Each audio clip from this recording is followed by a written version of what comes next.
tonight is Trustee Phillips. Sir, you have your packet.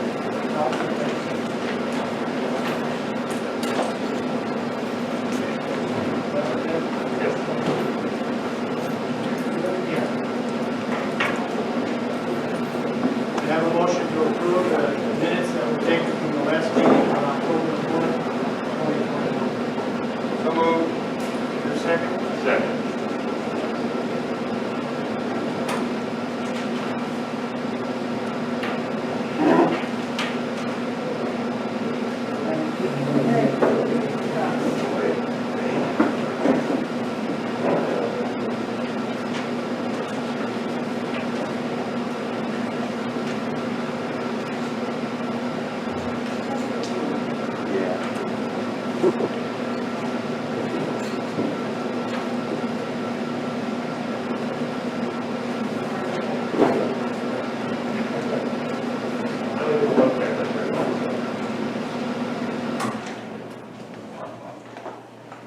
This is not to sweat anybody out of the room, and so that people on the video can watch it here. Yeah. I asked that.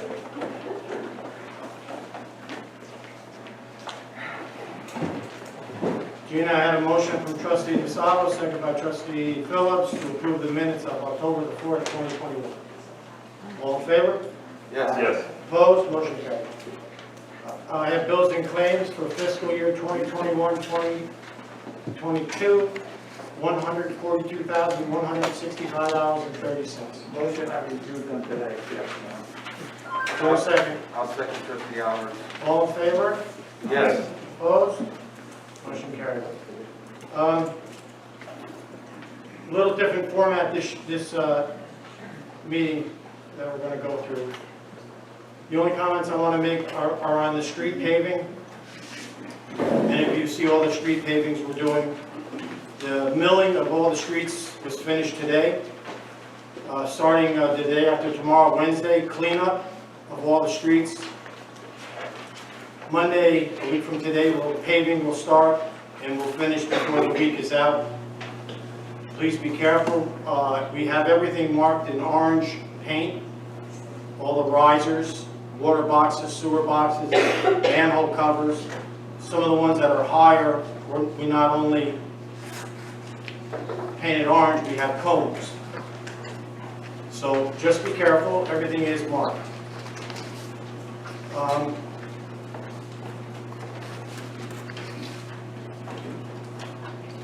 So now we're going to turn it over to the LaBerge group, and he will do his presentation. And when he's done with his presentation, I think there's a sign-up sheet for questions. Everyone gets one question. If you're on the sign-up, he will call Ben. This is Ben over here, and Kathy. Ben will call on you somehow off the list. Is that correct? Correct. Okay. And that's how we'll run it. We'll go through the questions, and we'll adjourn the meeting. So that's it for tonight, mostly from us, and now it's yours. And we'll go out here and sit because I think you want to. Yeah, we'll do it behind you. Yeah. We'll just grab your chair. Now, you know, Just grab your chair out of the way. You all can turn around or come to the audience. Anything's fine. I apologize in advance. It's about an hour presentation. You have to use the restroom, go right ahead. If I butcher your name, which I probably will, assume that I'll butcher it, and if I get it right, be happy. I never get names right when it comes to these lists. My name, as the mayor says, Ben Steiden, and Kathy Rooney is our local government specialist, who's been intimately involved in writing the interim dissolution study. Is everyone here for the right meeting? I should ask that. I have had meetings where people came asking for one thing, sat through the entire meeting, said, I didn't know we were talking about this. There was one meeting in particular, it was the Quilters Club. And after halfway through, the young lady said, excuse me, sir, when do we start quilting? So it's the wrong meeting. So I want to make sure you're all here to watch and listen a little bit about the interim dissolution study and why we're here. So first and foremost, I need to thank the village board, the town board, all the department heads that have worked intimately with us on this plan. And I want to stress this is an interim dissolution study. It's not a final dissolution study. It doesn't have the answers to every question you all have. although there's about 67 questions online right now that have come in. So I want to applaud you all as residents of the village for taking the time to send in the questions. We did the best we could to answer them each Friday and put them up. So there's about 67 questions. They're closer to 100, but a lot of them are the same questions. So that's what I want to also mention tonight. When it's your turn to speak or ask a question, if your question's already been answered, I'd appreciate it if you just say pass or have a different question. So don't always keep having the same questions, and more people have the opportunity to chat, to ask, and to move on. But I do also want to, again, I want to go back and thank not only the village board, but the town board, because both communities have been providing information to us as we develop the interim study. So the overview of our presentation. As you can see behind me, we're going to talk a little bit about how we got here. We're going to talk about what happened in the interim dissolution process. What is the interim study? Does it make sense or sense in the process for you?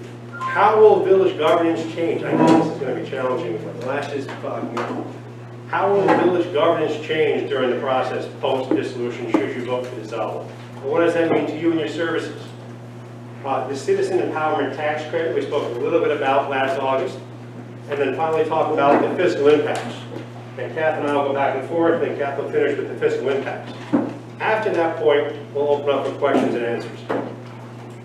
So as the Mayor mentioned already, there is a sign-up sheet going around, so if you can sign up, we can ask one at a time, write down the list. Each person will have about 3 minutes for a combination question and answer. So how did we get here? How many of you were here back in August? Oh, very few. What was the question? How many were here in August? Am I meeting in August? Okay, good. We had actually more than I thought would be here. All right, so let's go over a little bit about how we got here. July 2nd, the petition was submitted to the village. On July 9th, the village clerk reviewed and certified that petition. And the petition contained 346 valid signatures, which was above the 10%. If you recall from that meeting, or if you've done some research or read anything online, there are two processes involved that can kickstart a dissolution process. There's a board-initiated process where the village board passes a resolution, or there's the citizen-initiated process, which is what you did, which is we have 10% or more of the registered voters signing a petition to kick us into action under Article 17A. So on August 9th, the village board met and enacted the resolution calling for the referendum. They had to, by state law, set a date for the resolution, or for the referendum, and that referendum is going to be November 8th. By law, there's no additional further action that's required of a village board, but to set that referendum and then move on to the vote. However, all of our communities that we worked with in the last decade have chosen to create an interim study of dissolution. So you all have some facts and figures to review, to think about, and to use when you make your decision as to pro or con, should I vote for or against dissolution. That way you're voting with some information and not relying on your purse strings or your heartstrings or whatever you read on Facebook. So that's why we have the report. The report's available online. If you haven't read it yet, please do. You have another 3 weeks to review it, to digest it, to ask more questions. And on the more questions, this isn't the be-all, end-all. If you have additional questions, keep firing them in. Each Friday, we'll update the FAQs and answer any additional questions you may have. And we chose the FAQ process, so you know, so you all have the opportunity to read the other questions that come up. Because like what happens at a dinner table, when you start talking with one another, you kind of feed off each other's questions. We want to make sure you all have the same answers together. So that's what the FAQ page is for. What is that website? I'll put it up at the end, but it's lavergegroup.com/Highland Falls. Or if you go to your village website, there's a big red arrow that says link to Laverge Group Dissolution Study. You click that. It goes right to my website. On the website, you'll have FAQs, frequently asked questions. You'll have documents. You'll have information about dissolution. You'll have your timeline. You'll see a copy of your petition, a copy of your plan. It's all updated once a week. As I mentioned before, we met back in September. We had the first public meeting, and when we begin an interim dissolution plan, we want to first start with who we are, what are we doing, how do we get here, and what can you expect over the next 2 months. That was September 9th.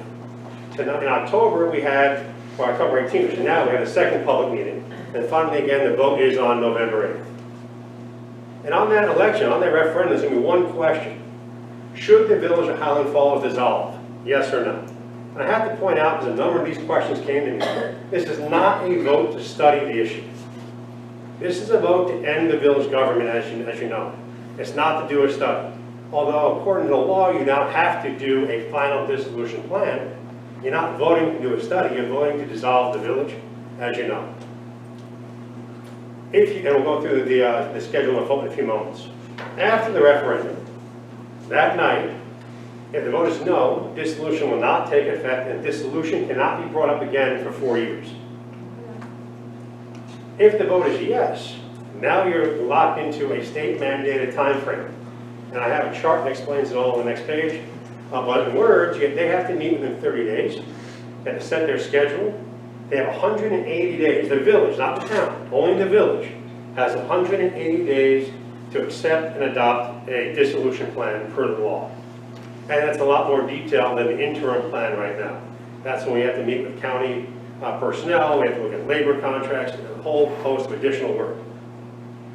They then have, after they accept their plan in 180 days, they then have 35 days to 90 days to have a public hearing, another 60 days to finalize the dissolution plan and adopt it. After that adoption date, you will have 45 days to do another petition if you want a second vote. Now, a lot of questions came to me about whether or not there's a guaranteed second vote. There is no guaranteed second vote. The only way to guarantee a second vote is to have 25% of your voters sign another petition to call for that vote. If you do, then the process begins again with certifying that petition, meeting again for 30 days to set the date, then having that second referendum, no less than 60, no longer than 90 days away. So the purpose of telling you this is A, so you know what the schedule is. This is a nice chart about it, it's also online. But also to tell you this is not a fast process. So it's not a process that says that I'm going to vote on November 8th and January 1 I'm dissolved or I'm not dissolved. It's a process that goes through state law, again, 180 days to develop your plan, another 35 to 90 days for public hearing, another 60 days to make edits, another 45 days for the petition. So it's a long process. Just want you all to understand that, because many communities I work with think that whatever the vote is in the referendum, I'm now dissolved, or I'm now not dissolved. That's not how it works. So what is an interim dissolution study? Why do we do it? Why did the village board ask us to meet with them, meet with department heads, and come up with a strategy or a study to show you what may happen to government? Well, one is to educate and inform you. You know, Facebook, social media, mailings, press releases, things you read in the newspaper, they're always one side. Somebody is providing information with a goal to get an answer or a vote the way you want it to be. We do an interim dissolution plan so the public has an understanding of what's going to happen to my government, what's the potentiality of my governance. What does that mean to me with my tax dollars, with my services? What's it going to mean to my neighbors, my roads, my water, my sewer? Now, you can't get everything done in 60 days. And you're not going to know every answer to every personnel question that comes up, every contract that comes up, every grant that comes up. But in doing your analysis, you're able to develop a strong outline of what's going to happen. We're going to present and summarize in this presentation and in the report the existing services and shared service agreements you already have and the property taxes you have to pay, both the village and the town. We talk about the governance, the services, and the delivery options. Not every decision has been made. So throughout the plan there, whether it's fire or police or other pieces, there's issues there that still have to get worked out should you vote to dissolve and go forward. We talk about the potential fiscal impact of both the village and the town, because there is one. Now, you heard Dr. Benjamin speak about it, Lisa spoke about it, Dr. Parshall, about the way the tax impact of villages and towns through dissolution statewide as a bellwether, and it's in practice here in Highland Falls. And I'll talk about the impact on village codes, rules, and regulations. Again, if sir, you had a question, it's listed right there, lavergegroup.com/Highland Falls, or go to your website, the Village of Highland Falls, and it's right there on the head page. Click the red button, and it brings you right to it.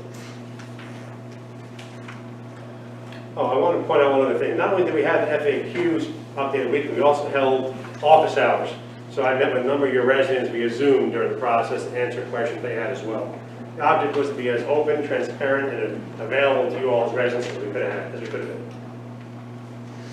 So in the dissolution plan and the process, we interviewed the elected officials of the village and the town. We met with and interviewed the department heads and staff. We collected your reports and data at the village level. We summarized your current operations. We spoke about your organization and your workload. We inventoried the real personnel and real property that you own. We evaluated the staffing and the related costs associated with staffing in the village. And we summarized your local laws and your land use regulations. And finally, looked at the shared services and intermunicipal efficiencies that you already have in place today. And that's in your report. But what you have to think about as voters, as people have to go in, as residents have to go in on November 8th, is does it make sense or sense to dissolve the village? Sense with an S and sense with a C. I mentioned this and spoke about it in September at our first meeting. This is a personal value decision for you individually. You have to decide, will I have greater efficiencies? Will my governance be better? Is the fiscal impact worth it to me to change the way I have my governance today? The services, are they going to be equal or better in the process? You know, who's going to be in charge of my decision making? How do I affect that? By voting. You're going to have to decide, based on the cost structure you have today and what can possibly happen tomorrow, is it worth it to me? You know, one of the challenges you have is you have about 40% of your village are renters. The reality is I've never in my entire 25 years working with municipalities seen rent go down. So I'm not sure renters are actually going to be seeing their same level of results, but we didn't separate renters and property owners across the board what the taxes would be in the fiscal impact analysis. Then in services and efficiency and effectiveness. You know, will my services be continued? Who's going to be in charge of my services? How effective are they going to be? Who's going to be running those services? Who's going to be making those decisions? That's all in the plan. You have to decide that yourselves. Is it a good or bad decision for me? And you have to look at your costs and savings. Is this savings enough for you? Are my services, my value here on cost and services, are my costs going up and services going up? Are my costs going down and services going up? Are my costs staying about the same? Am I getting better services? Or at the end, is my cost going down and services staying the same, am I saving money and no changes?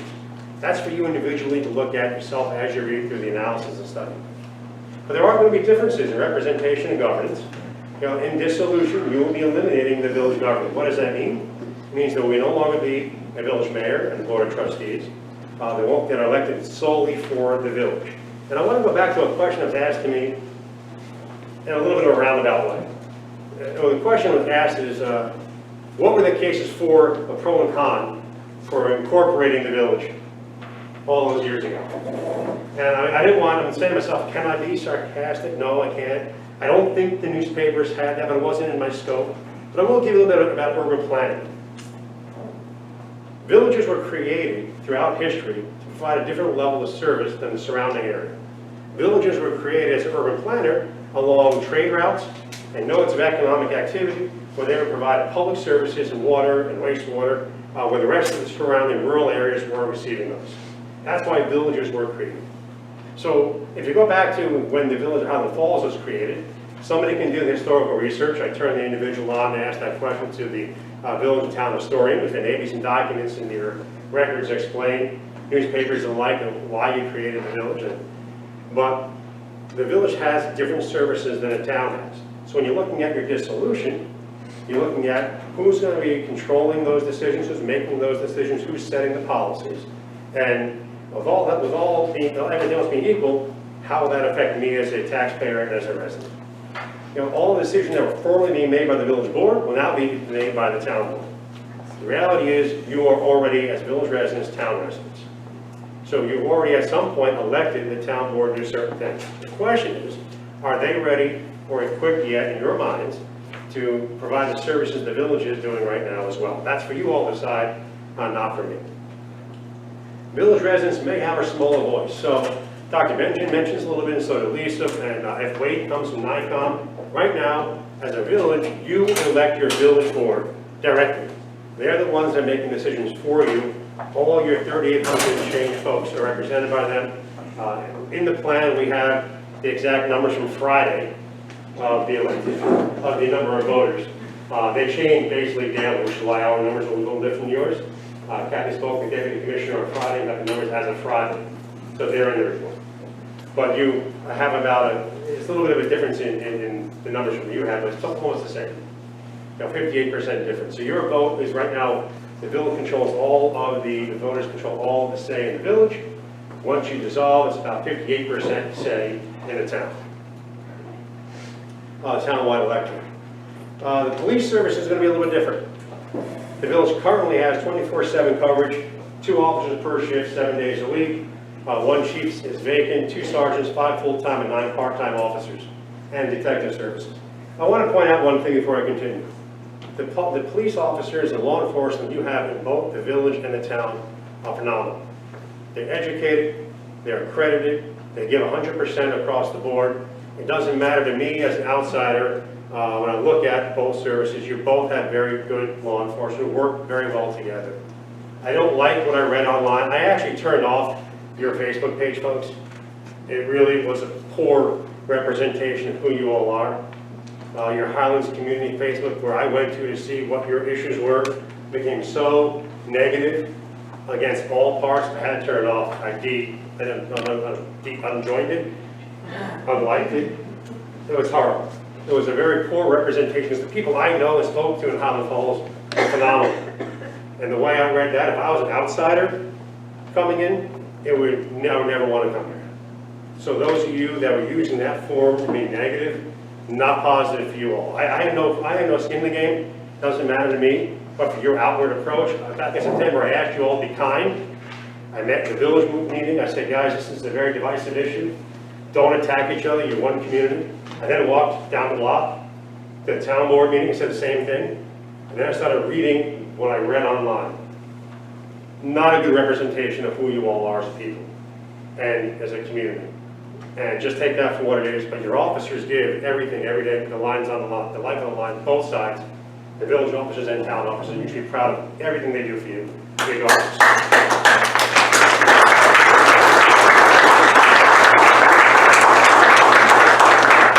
Just so you know. Next is, the town also provides 24/7 coverage. They do it differently. They use part-time officers, those that have been either retired or already officers in another location that are limited by how many hours they can provide.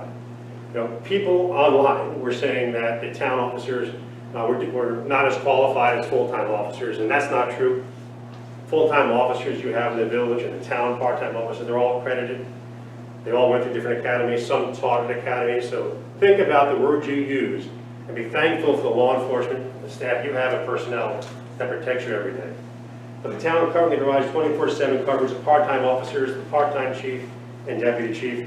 They have an officer on duty from 7 to 3, an officer on duty from 3 to 11, plus 1 officer from the odd shift 5 p.m. to 1 a.m. or 6 to 2. It's shift 4, I think they call it, shift D.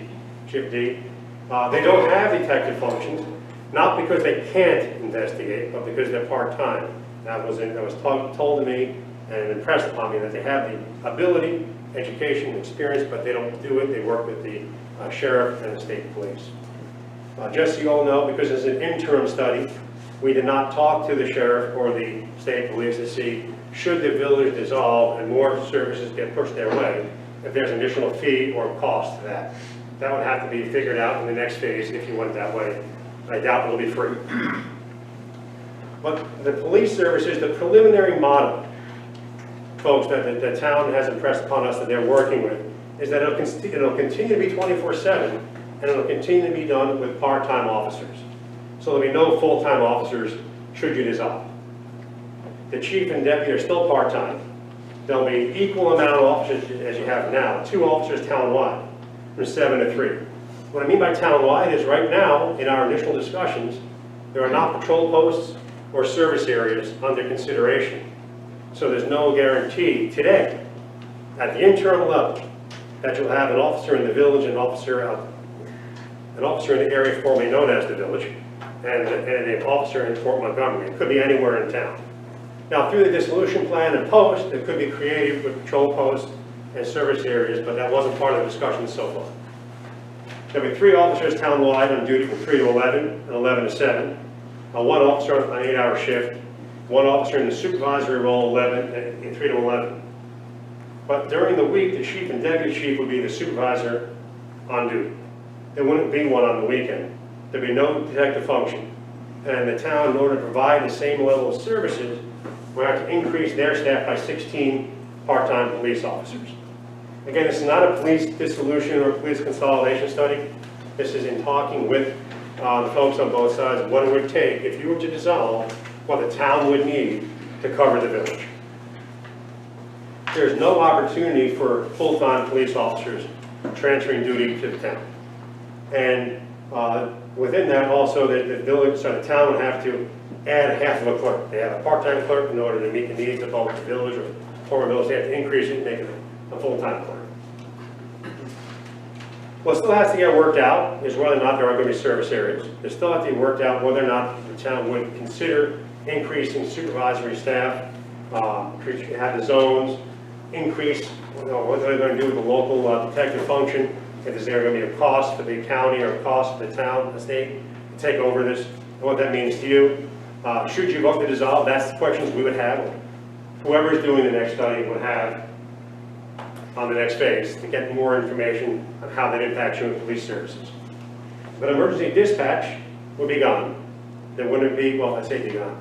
The positions that currently exist in the village for localized emergency dispatch will no longer be here. 911 will be done for the county. So when I said it'd be gone, it's really a misnomer. The positions would be gone here. Service would be kicked over to the county, and the county would be doing 911 dispatch. I believe the county was here at a town meeting about 4 or 5 weeks ago and discussed that in length, how that would work. Water services, right now the village currently has the water supply, water treatment plant, and water distribution, which is normal. Villages normally provide that for their service, their residents.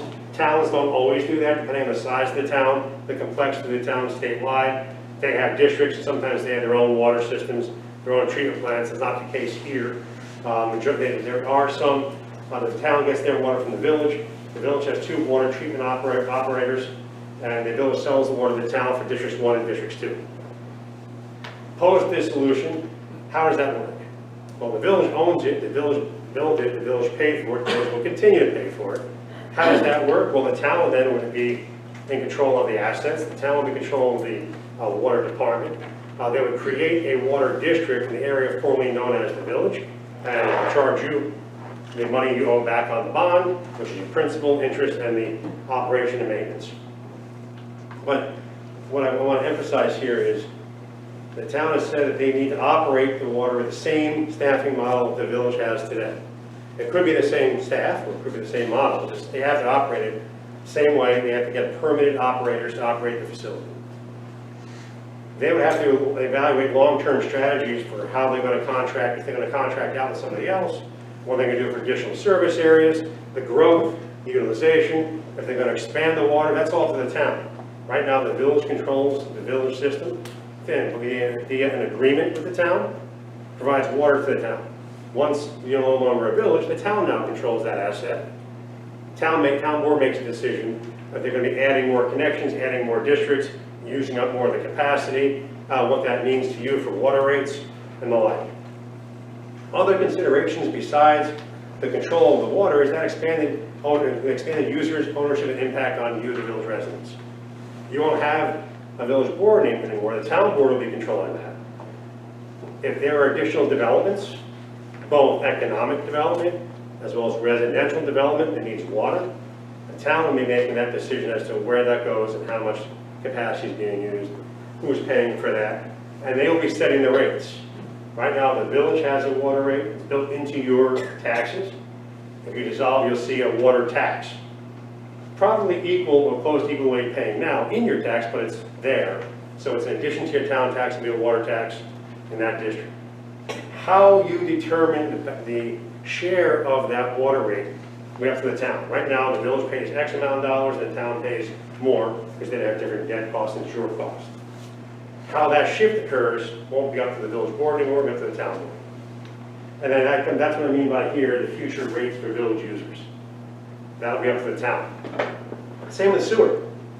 The sewer right now, the village has a sewer, provides sewage or wastewater services to most of the village residents. The sewer fund is self-sufficient with user fees, there's no tax for it, and the user fees are based upon your water usage. The town is a smaller operation with a separate plant that serves a subset or small part of the town. Post-dissolution, the same way with the water, town will now own the assets. The village no longer, you as a village resident will no longer own your village or sewer, a village water or your village sewer. It'll now be the towns. They will establish a sewer district and charge user fees to the area formerly known as the village. And they'll operate the plant, and they've said they'll operate the plant the same way. They may take the same operators, but they have certain requirements from the state as to the certifications that are required. So it's very likely the same people that operate it today will operate it tomorrow. But again, there is no guarantee in any of the staffing models of who's going to go, but they will need people. Let's hit that for a second. Across the board, you'll hear me say this. The town today does not have the personnel on their staff to serve the village at the same level they have today. It's not negative. They don't provide that service. They don't need to have the staff. If they are required to do so by dissolution, they're going to have to add staff. Now, they have stated a preference to give the jobs to the people that are currently doing it, but there is no guarantee in that process. It goes with their personnel, their background checks, and what they deem they need as you go forward. So, a lot of rhetoric is going back and forth between everyone losing the jobs, no, everyone's keeping the jobs. Somewhere in the middle is where you're going to end up. Some will have jobs, some won't have jobs. But the skill sets that are required by the state certifications will be required regardless. Considerations that have to get worked out during a full dissolution plan or through transition is the future use of the current assets. Can the town sell the assets? Can they give it away to some other utility? The answer is yes. According to NICOM, the New York Conference of Mayors, if the town, through dissolution, controls the water assets and the sewer assets, they can transfer those to a utility, to a private utility providing that. That's an option. That was a question they asked of me, so I asked that of NICOM. So at some point, there is a possibility that the assets that you guys paid for as a village may not be yours anymore. So that's not for me to say good or bad, that's just a fact answer to an FAQ that came out last week. Public Works, this part is interesting, only the policy won't.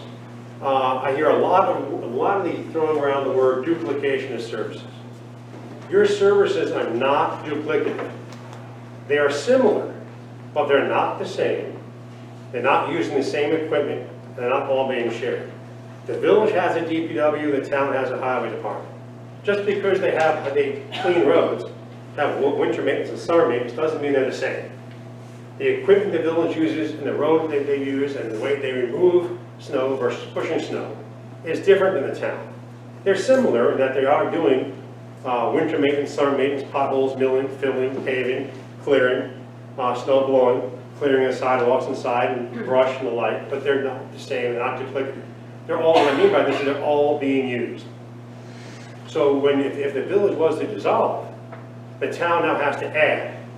They need to add the staff to provide the same service in the village. It's not as if the town has folks sitting in the DPW garage hanging around waiting for work to do. They're all on the roads doing their work. So if you dissolve, they're going to add. Most likely the people you have, but they have to add. They also expressed an interest or a need for an additional foreman that's going to be in charge of the area formerly known as the village. And they need to raise their clerk from part-time to full-time, and they have to add 6 positions. So they're similar, but they're not duplicative. People keep saying they're duplicative. There are additional needs. There's going to need to be a larger facility, either utilizing both the village and the town DPW garages, or a combined new facility somewhere. And there's going to be equipment and vehicle needs. Regardless of who's providing the service, you have to have a capital plan that's going to be always investing back into your equipment, because that's your job as a government, is to provide that service. That's going to have to continue. If you dissolve, the town's going to have to look at all of the equipment and vehicles that the village currently has and determine whether or not that is sufficient for their use, or if they're going to have to go in and get a capital bond. What I mean by that is 2 things. I'll say this when we get down to assets and liabilities, but the village, if you vote to dissolve, the village has the ability to liquidate its assets to cover any outstanding liabilities. What I've seen most communities do is they have an auction and they sell off their TPW equipment and other equipment, use that money to buy down any debt they already have. That could have an impact on highway services for the town. Because now if the town's going to be working in the village, they have to have the equipment to do so. They would have to go buy the equipment, that equipment is not charged to the village, it's charged townwide. So town residents would have to pay for equipment to provide the services in the area formerly known as the village. Fire services. Well, I got a number of questions on fire services. We're within 6 feet, or outside of 6 feet. Excuse me for a second, please. I did say this is going to be a dry presentation, right? So with the fire services, the village right now has a fire company. Fort Montgomery has a fire company. The company in the village owns the building. The equipment is owned by the village government, which means the fire trucks, the tanks, the decontamination, all this, everything they own is the village owns. The building's owned by the company. If the village dissolves, the town cannot provide direct fire services. They have to provide fire protection, but they have to provide fire protection via either a fire district or a fire protection district. The fire district has a separate board of government, of commissioners, and a fire protection district is like a water district or a sewer district that town controls. Either which way, they have to contract with somebody to provide the fire protection. So the people that come to your house, if your house is burning down, isn't technically a town employee, as a fire department or the police department is right now. They are a volunteer fire company that's contracted to provide those services. So one thing that had to be worked out with the town through the transition phase is how will you be providing that service, who would provide that service, and how am I being taxed for that service? If I'm a fire district, I got a board of commissioners that tax me separate. If I'm a fire protection district, it's on my town tax bill. Either which way, you're contracting with a fire company. And it could be the current fire company, or it could be Fort Montgomery, or somebody else altogether. That's not been decided as of yet. That would have to get worked out. The town third option right now is to create a Highland Falls Fire District, contract with the fire company, everyone's still doing the same fire protection. And remember, I don't want any dog whistles out there saying we're not going to have fire protection. You'll have fire protection. You're required by law to have fire protection. The town will select one of the 3 options available and assure you have fire protection. But regardless, at any point, someone is going to have to pay for improvements to the fire hall, the fire apparatus, the equipment, and that regardless if we dissolve or not, that's still going to be the village or the former village residents paying for those. I say that only because we've noted that the major apparatuses you do have a need for improvements to your equipment and your firehouse. I just want you to all believe that some people think that once you dissolve, the town as a whole pays for everything. No. I should have said this at the beginning of the presentation, and I apologize. I should have had a myth.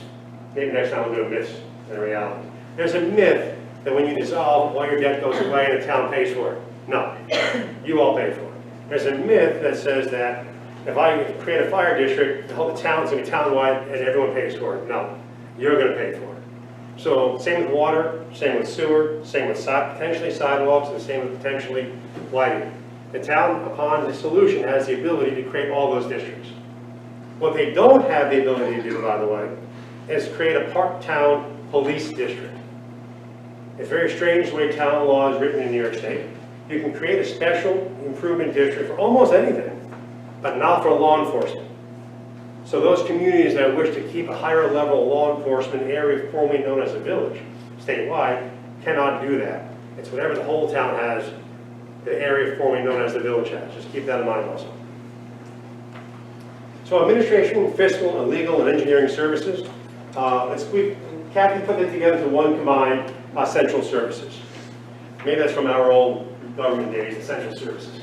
But it's there as your village clerk, your part-time treasurer, your deputy clerk treasurer, your account clerks, your contract out right now for the village attorney, your contract out for the village engineer.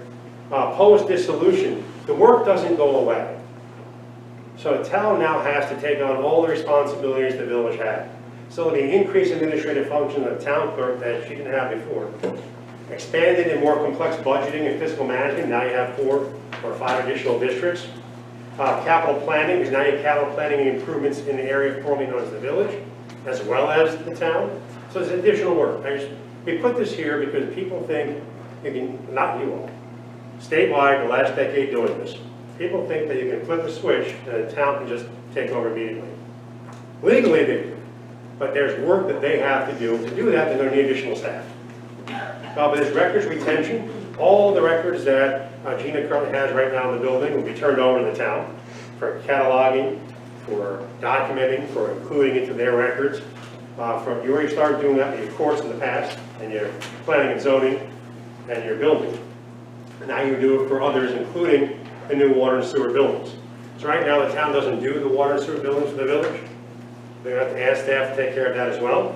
There's going to increase legal and engineering assistance, at least for the first 2 to 4 years. After that, things will settle down a little bit. But there's a whole lot of steps that go into the transition. We're currently doing this in South Nyack and in Orangetown. And the town of Orangetown is almost 50,000 people. They have an attorney staff internally of 7 staff attorneys. And they're all handling this entire process.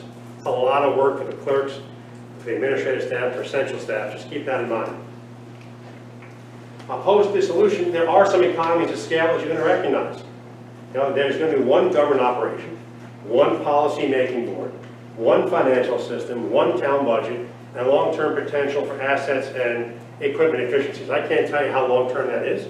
We have different capital planning, you have different equipment structures, you're going to have to replace and repair.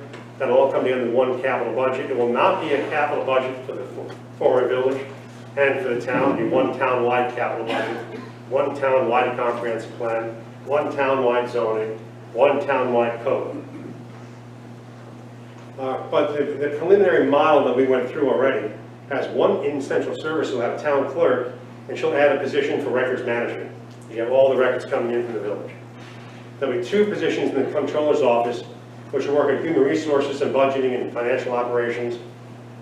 And there'll be an increase in legal and engineering services, at least short term, as you're dealing with all the different complexities of closing out a village and ramping up a town. In land use, they're currently a village in town. You have a joint planning board and zoning board. I commend that. You have a shared code enforcement and building staff. But you're still administrating 2 different zoning laws, rules, and regulations.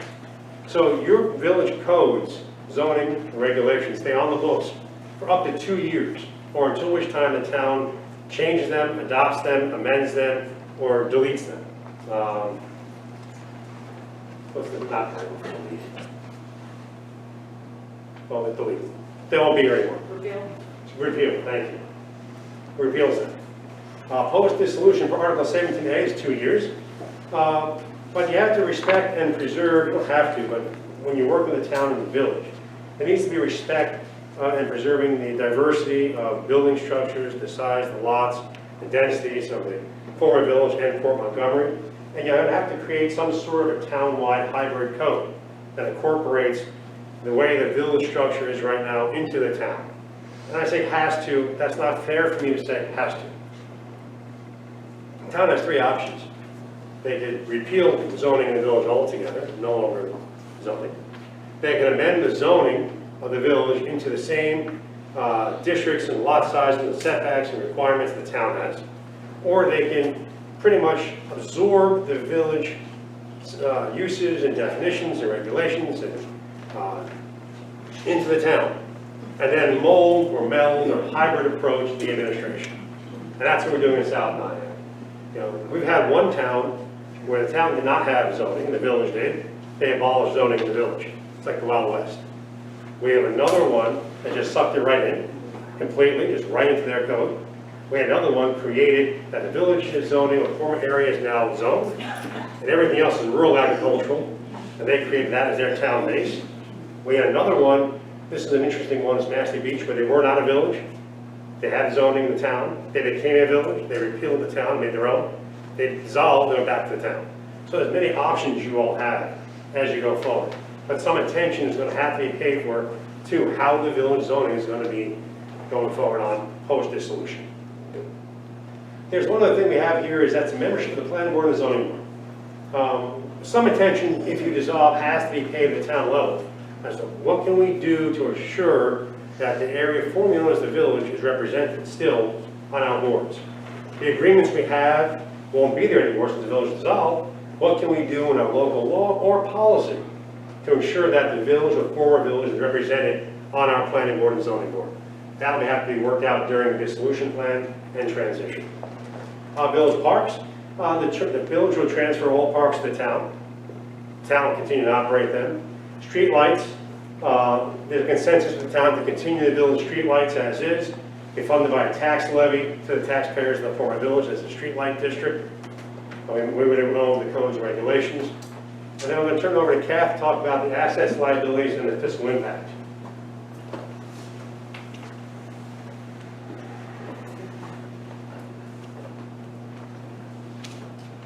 So before we get into the nuts and bolts of the fiscal analysis, it's important to think about the village assets and the village liabilities, because what happens with those will ultimately begins to feed part of the fiscal analysis. So we work closely with the fiscal folks from the village and village leadership. And we look at what are the village assets? What's the fund balance? We know what the fund balance was as of May of 2020. However, by the time you would, if you chose to dissolve, that may not be until late 22 or it could be 2023. So a lot of time's going to pass. So we don't know exactly what that will look like, but we made some assumptions. You also have, as Ben said, a lot of property. You've got Village Hall, you've got DPW facilities, and you've got this facility, Senior Center. And all of that gets fed into choices that this board would make as to what would get sold, what assets then would be liquidated, which would then be used as an offset to any of your outstanding debt. So your outstanding debt would be whatever bonds, bond anticipation notes that you have at the date that you dissolve. And we'll go into a little bit more detail on this, but I just want to give you the big picture. You also have a number of retirees who are afforded health care in retirement. And that will become, that's an annual expense the village currently makes, and that would continue post-dissolution. There's other small one-time ones, liabilities that may crop up. For example, compensated balances.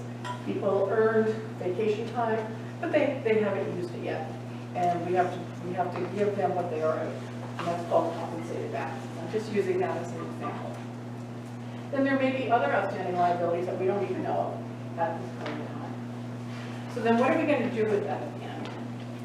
You're going to aggregate what are your liabilities.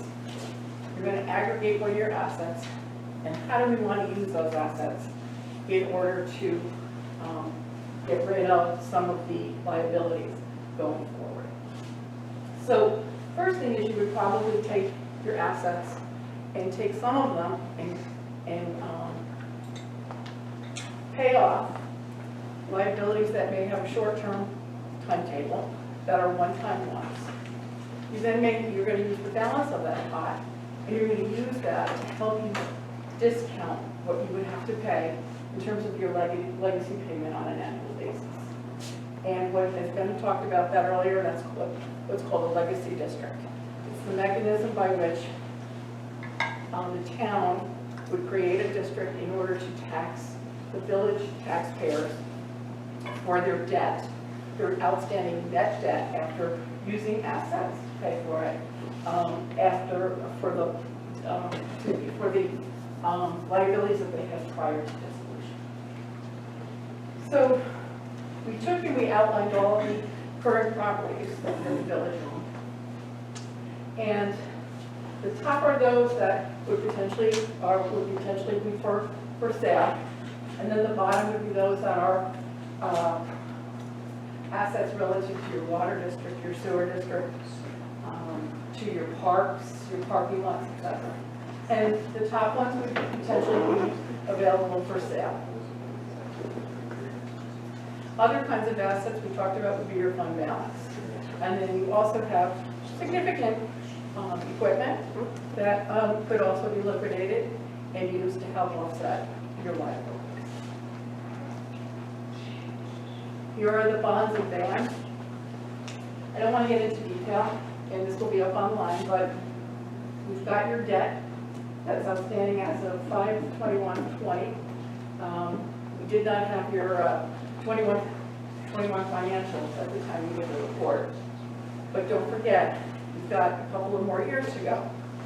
So for example, there is a bond of 3.4 million that's been authorized, but it hasn't been issued, meaning you haven't gone out on the market to get the funds. Primarily being that you're seeking grants to potentially reduce that liability. So we didn't include it, but it should be known that it's there.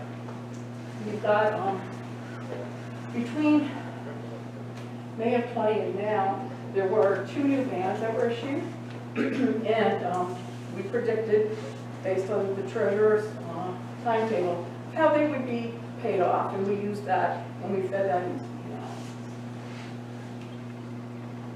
So, we used a certain amount of the assets based on the model that we built, and there are many ways to do it. This is just one. We built a model, and we said, okay, we're going to reduce, we're going to pay off the bans, we'll pay off the issue that's going to come due, maybe be completed in 25, pay all those off, and then take the balance of that money and use it annually to help offset the liability. And after all of that, the initial payment per year is about $472,000. That includes your retiree health, all your bonds, etc., net of potential assets and offset. Now that's going to change. If new bonds are issued, that will change. If you pay things off faster, that will change. How many retirees will there be at the time of dissolution? That could go up. We assumed additional retirees would retire compared to what you have today. So, I'm going to go to the big picture now, and then we'll go into some of the detail. So, we took a property that had an assessed value of $232,000. We used that because the town taxes at 93% of full value. So a home with a full value, $250,000, currently has an assessment of $232,000. So we said for that home, what would be a potential impact? So the way to use this chart is, there's a column that says current village and town taxes. This exercise around dissolution only affects your village and your town taxes. It does not touch your county taxes. It does not touch or change your school district taxes. Those will remain the same. There is no savings that comes from school or county taxes. So your current property tax for a home of that value, your village and town, is about $3,600. Without the credit that Ben talked about, the CETC credit, you would save about $636 a year, or $1.74 a day. We're just trying to figure out how do people think about the value of that. As Ben said, 70% of the CETC has to be applied to reduce townwide taxes. So when that is applied, the estimated savings is projected in this model at $938, or $2.50 a day. If all of the CETC were applied, that savings would go up to about $1,068, or $2.92 a day. So where does all the savings come from in the village? There are 3 major components. One is citizen empowerment tax credit that we just talked about, which is $962,000 at 100%, and about $672,000 at the minimum amount that needs to be applied to taxes at $672,000. Okay, one thing to share is that that tax credit does not go to the village. It goes to town law. And the way the law is written is that when you look at your town budget, you have a number It said amount to be raised by real property tax. That number has to be reduced by 70% minimum of the citizen empowerment tax credit. And by law, 70% of whatever you have. So if we use round numbers, $1 million, 700,000 has to lower every townwide tax. Now the other 30% can be used for anything in the town budget, or can continue to be used to lower the town tax. What we do, and the way the state wants us to do the plan, is to show you without any tax credit, with the minimum and with the maximum. Anywhere between the minimum and the maximum is what you'll see as a reduction. And then the second area is, as you merge, are there cost efficiencies, or are there policy decisions that are different, that the town would make than the way the village currently delivers services? And what Ben talked about earlier is, right now you have a fairly strong shared services and division of labor between the town and the village. The village police takes care of the village, the town police takes care of town outside village. The water services delivery is supplied, treated, for the village, and it is sold to the town. That's a division of labor. One entity is already doing all of that work. So you're going to have, but you are going to have some savings from that.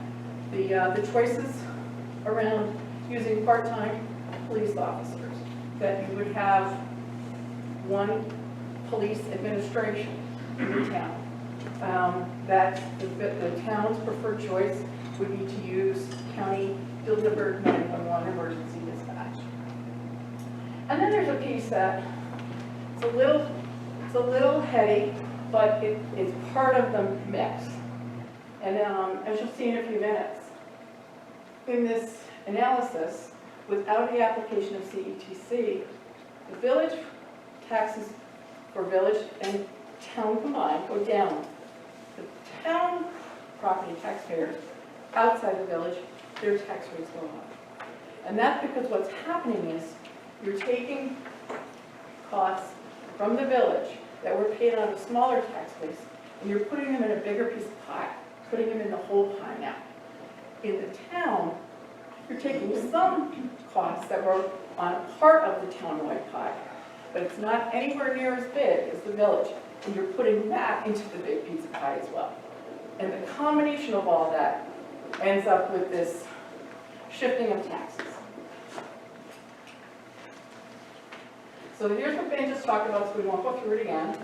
The actual CETC would be determined based on the tax levies of the year prior to dissolution. So we don't know exactly what that is. We proxied it with current tax levies.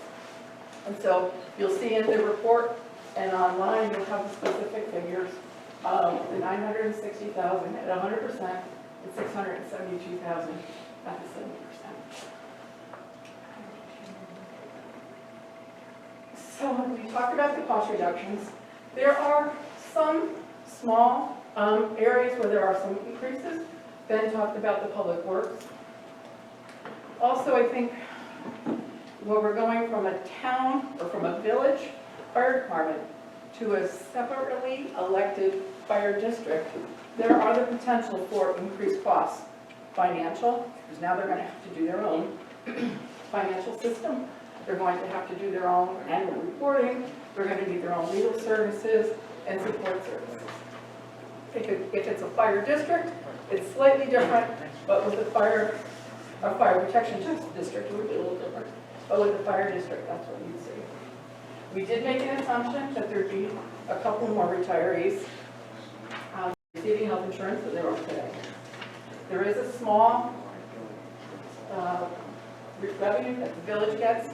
The towns aren't able to. I think it's in a $40,000 range. That's the only revenue we saw that really wouldn't have an impact. And we did build in some level of new debt service for the town, with an estimated net of all of that being around $476,000. And then here's the shifts that we just talked about. We've got some village costs going to a town-wide big You've got town costs outside the village going into the town. And then you have some that are not shifted. I'll show you those quickly. You've got your fire in the village, your water, your sewer, your lighting, and the legacy district. Those costs will stay on essentially that village tax base. All the other costs will shift to the townwide. So to break it down, where you've got about $1.7 million going to the town government costs on a townwide basis. You've got fire district, legacy, and lighting costs of about $960,000 that will stay on the village tax base. And then you've got town outside village taxes that are paid just by folks, excuse me, town outside the village that will now shift into the townwide pot. So you'll all be paying into a larger pot. So we took all this information, we took the village budget, and we took the town budget, and we said, okay, what costs need to continue to flow from the village to the town? And we looked at it by the districts or the tax base that they will shift to. So if you look at the first column, that's a current village taxpayers tax rate, $10.51. If you go down a little ways, you'll see the town general and town highway general fund. It's $5.04 that you all pay. And you also pay a townwide ambulance of about 18 cents per thousand. So your total town and village only, no school district, no county, it's $15.73. If we look at it first, it just takes into account the tax shifting and the tax cost savings. This model would say you're going down by 17.4%. You're going from $15.73 per thousand to $12.99 per thousand. Again, those are the two pieces, the three pieces. Tax shifting, cost savings, and the CET savings. So at 70%, that cost projection is even greater. It goes to 25%. And if all 100% of this ETC were applied, it's 29.2. We did the same thing for town outside village taxpayer. I won't run through it. The chart basically works the same. However, the material difference is for a town outside village, without the application of CETC, the rate is predicted to go up. It's going from 10.17 per thousand to 11.97 per thousand, which is 17.7. The base is much smaller, so the amounts won't be quite as large, but you can use this to calculate your own impact. With the application of CETC, as Ben said, it kind of starts to be to balance things out. If you're putting $900 or you're putting $672,000 at 70% as a revenue into that townwide pot, it begins to help and it starts to drop back. And that's at 4.9. If in this model, if you apply all 100%, it would just drop under zero, which would pretty much say it's flat. Again, no impact to your county, no impact to your school district. This is the same information. We put it up in a narrative form. Some people don't like charts, so if you wanted to look at it a different way, feel free when you look at it. It just narrates exactly what we just talked about. And then there's... At your discussion earlier, it's about $250,000 house. It's about $2 a day. The buck magnitude is Yeah, $250 a day. yeah, absolutely. Yeah. And then there's only one other small piece that we'll just mention. There are going to be transition and implementation costs that will occur. And just based on the experiences that Laverge has had with other communities and the elements of what you folks would potentially have to think through, that could range between $225,000 to 275,000. You may have more legals and consultant services. You may need temporary fiscal services for the town to help close out the village books after. Oftentimes, that's a relationship between village staff and the town. To create new water, sewer, lighting, and fire districts, there's some technical steps that need to take place, and one is called a map plan and report document. And so we anticipated that the town would have to experience those. Ben talked about thinking through the legal and the regulatory components of the zoning and other regulations and codes that the village has, and how will that be handled in the town. That takes a lot of time, a lot of energy, a lot of work to work through those. And then there's, do you need expanded audits to close out your current operations? And then, are there other small pieces of equipment or software or hardware that you would need to take into consideration? Moving costs? Do you want to do anything with your records prior to, etc.? What's not included in that is any new buildings, Yes, correct. any expanded buildings, Right. any additional vehicles for the police department if we sell these, any Right. staffing up here to other departments that are coming over. So what we did for this, on the fiscal side is to try to keep apples to apples. We built in what we considered minimum, being exactly what exists today, we plan for in the new model. So if the village were going to sell equipment and buildings, what would the town need to continue to operate? So we were recognizing the assets on the village side and the potential liability on the town side. Ben, do you want to talk a little bit about Yeah, sure. Craig? Sure, so I spoke with the Department of State, it's about 2:45 today they called. It looks as if the credit grants are going to be released as far as the budget amount released for them shortly. I've been here shortly for 6 months, but I actually believe it's coming. What I mean by this is it was in the state budget in April, it's adopted. The Division of Budget did not give Department of State the AOK, whatever form they have to use to release the grants. Carl called me, again, 2:45 today, said it's coming shortly, so you will be eligible to recoup 90% of what this process was. If you do move forward to dissolution, you get another 25 for that.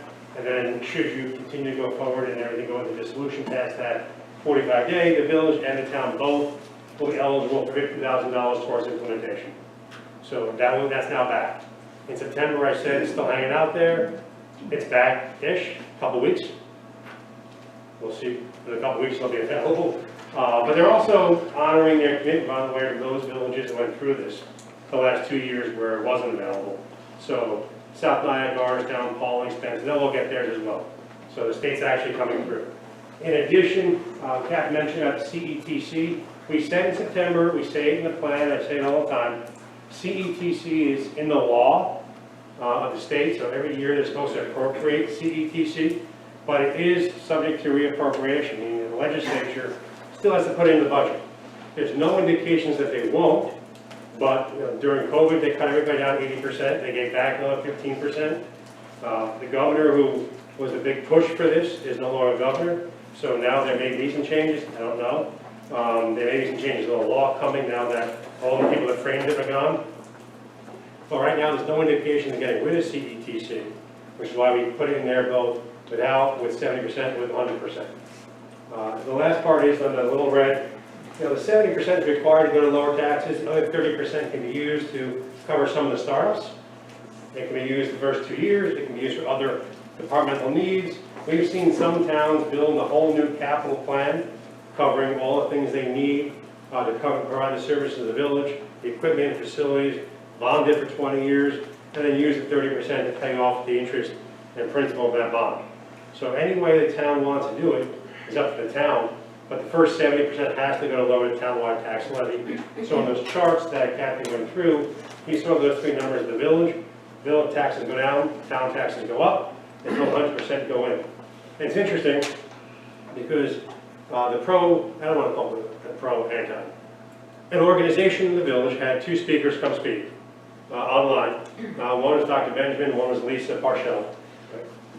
Both of them were asked the same question and get the same answer I just gave. Historically in the state, village taxes will go down, town taxes go up because of the shift that Kathy went over with you guys as you go through the process. If all the money is being used, then both taxes will go down. That's only a baseline in year 1 or 2. After that, it's up to the town government as to how will they rejig government to continue to keep those savings, or will they continue to go up? That's not part of the study. That's up to you all with your elected officials as you proceed through. But the baseline, using the assumptions in the plan, based upon the information provided by both the town and village, that gives you the numbers that Kathy went through. I apologize for my voice. It doesn't work well for me with the mask. I looked for water for you. I couldn't find any back there. You want to- I think we're good. Sure. So the last but not least, I want to bring it back again. Your vote will be here in a little over 3 weeks, November 8th. Shall the incorporated village of Highland Falls be dissolved, yes or no? That's the only question on there. If it's yes, then the village moves forward towards the final dissolution plan. If it's no, it stops for the next 4 years. I'm going to get this up a little bit. If you go back to the lavergegroup.com, Highland Falls, you'll see the plan. But you'll also tomorrow get a copy of this presentation up there. For those of you that want to dive back into it a little bit more. I know we went over a lot of information, and I apologize. Try to make it fun, but you can't make stats fun for over an hour. But it's available for you if you want to take a look at it. The Q&A will still be there. If you want to send in more questions after tonight, we'll answer them on Fridays, and we'll have them available for you. So what I want to do now is I'll go through the list we have here. I think I want to start with the village board first, see if you all have any questions, and then I'll go to the public. Go to the public first? All right. I always, in any setting I'm in, I always defer first to the left. So, all right, Michael Joyce? Yeah. Michael Joyce, Wellbeing Allowing.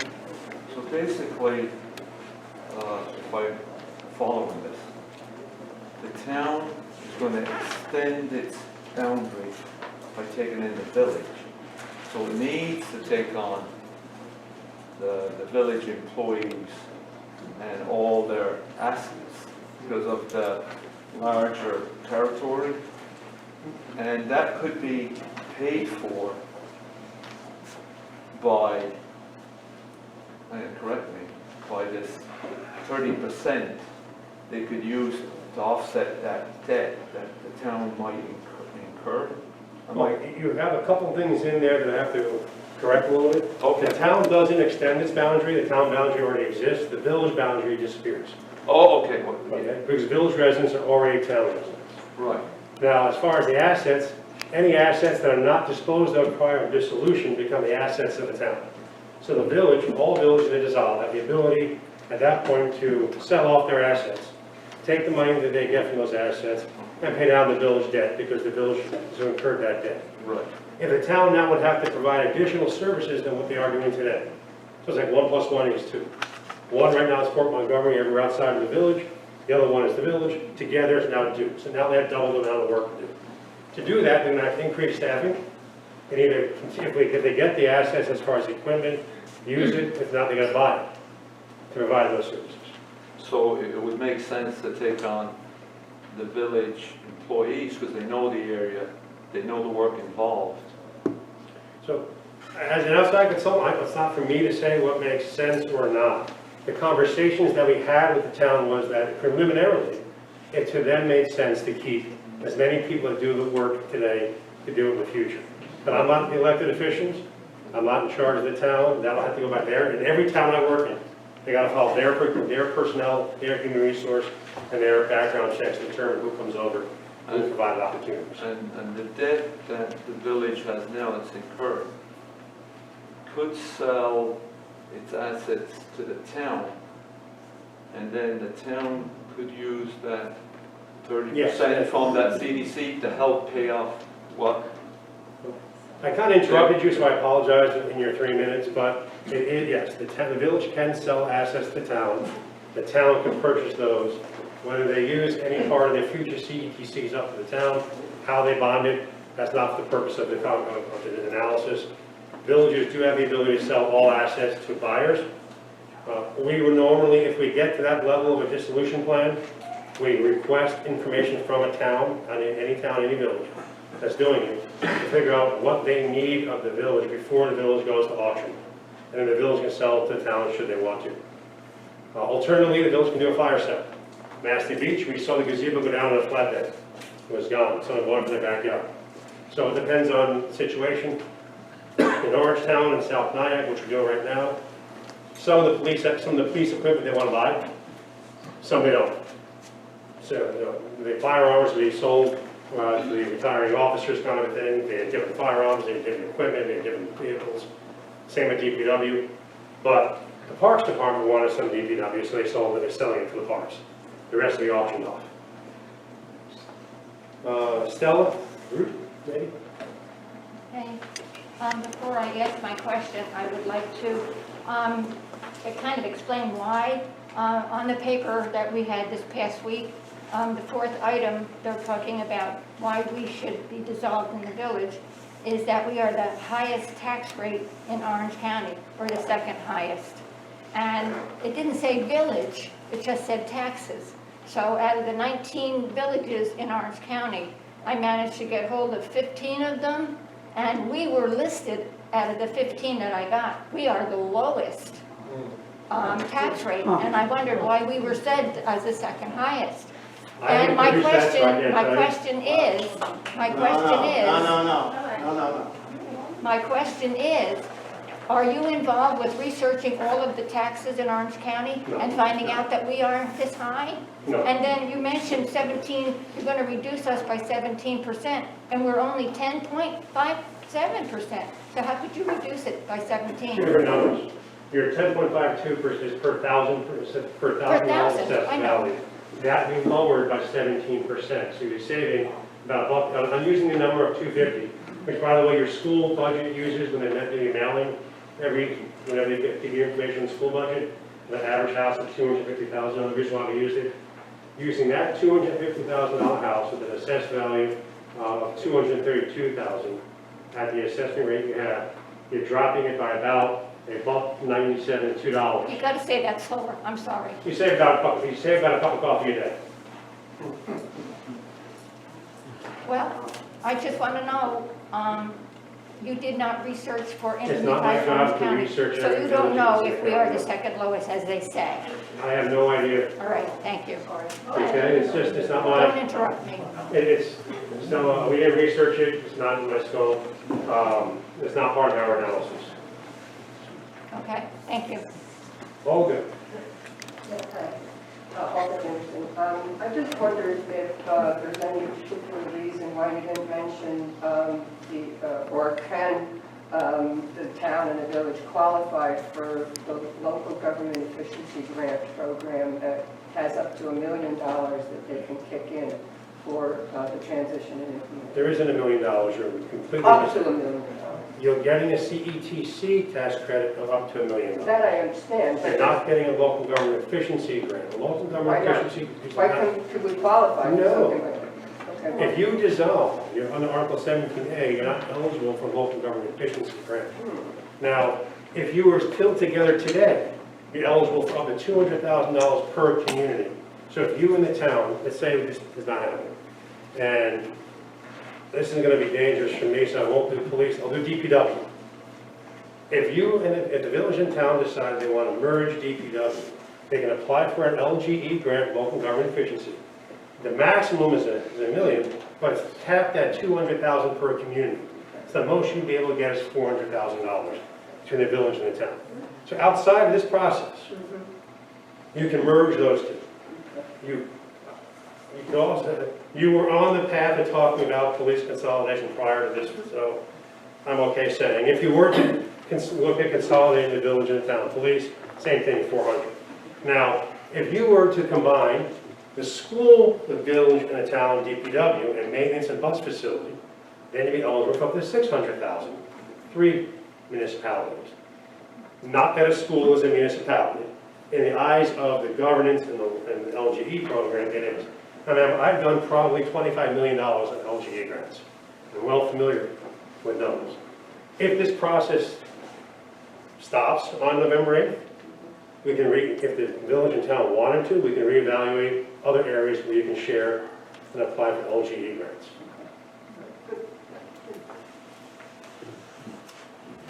My largest is $1 million in Hamilton County. It was fuel stations, we did 3 phases of it. Everybody but 2 towns are on one fueling system in Hamilton County. There was only 5,000 people there. Supervisor, is you in here? 107. That's me. Oh, okay. Merv Libs, Jr. So I'll get to your question right after this real quick. I'm going to use the phrase subject to change. We all know what that is, and recently, until a couple years ago, I worked for a major corporation, and I went through a lot of contracts as a general manager.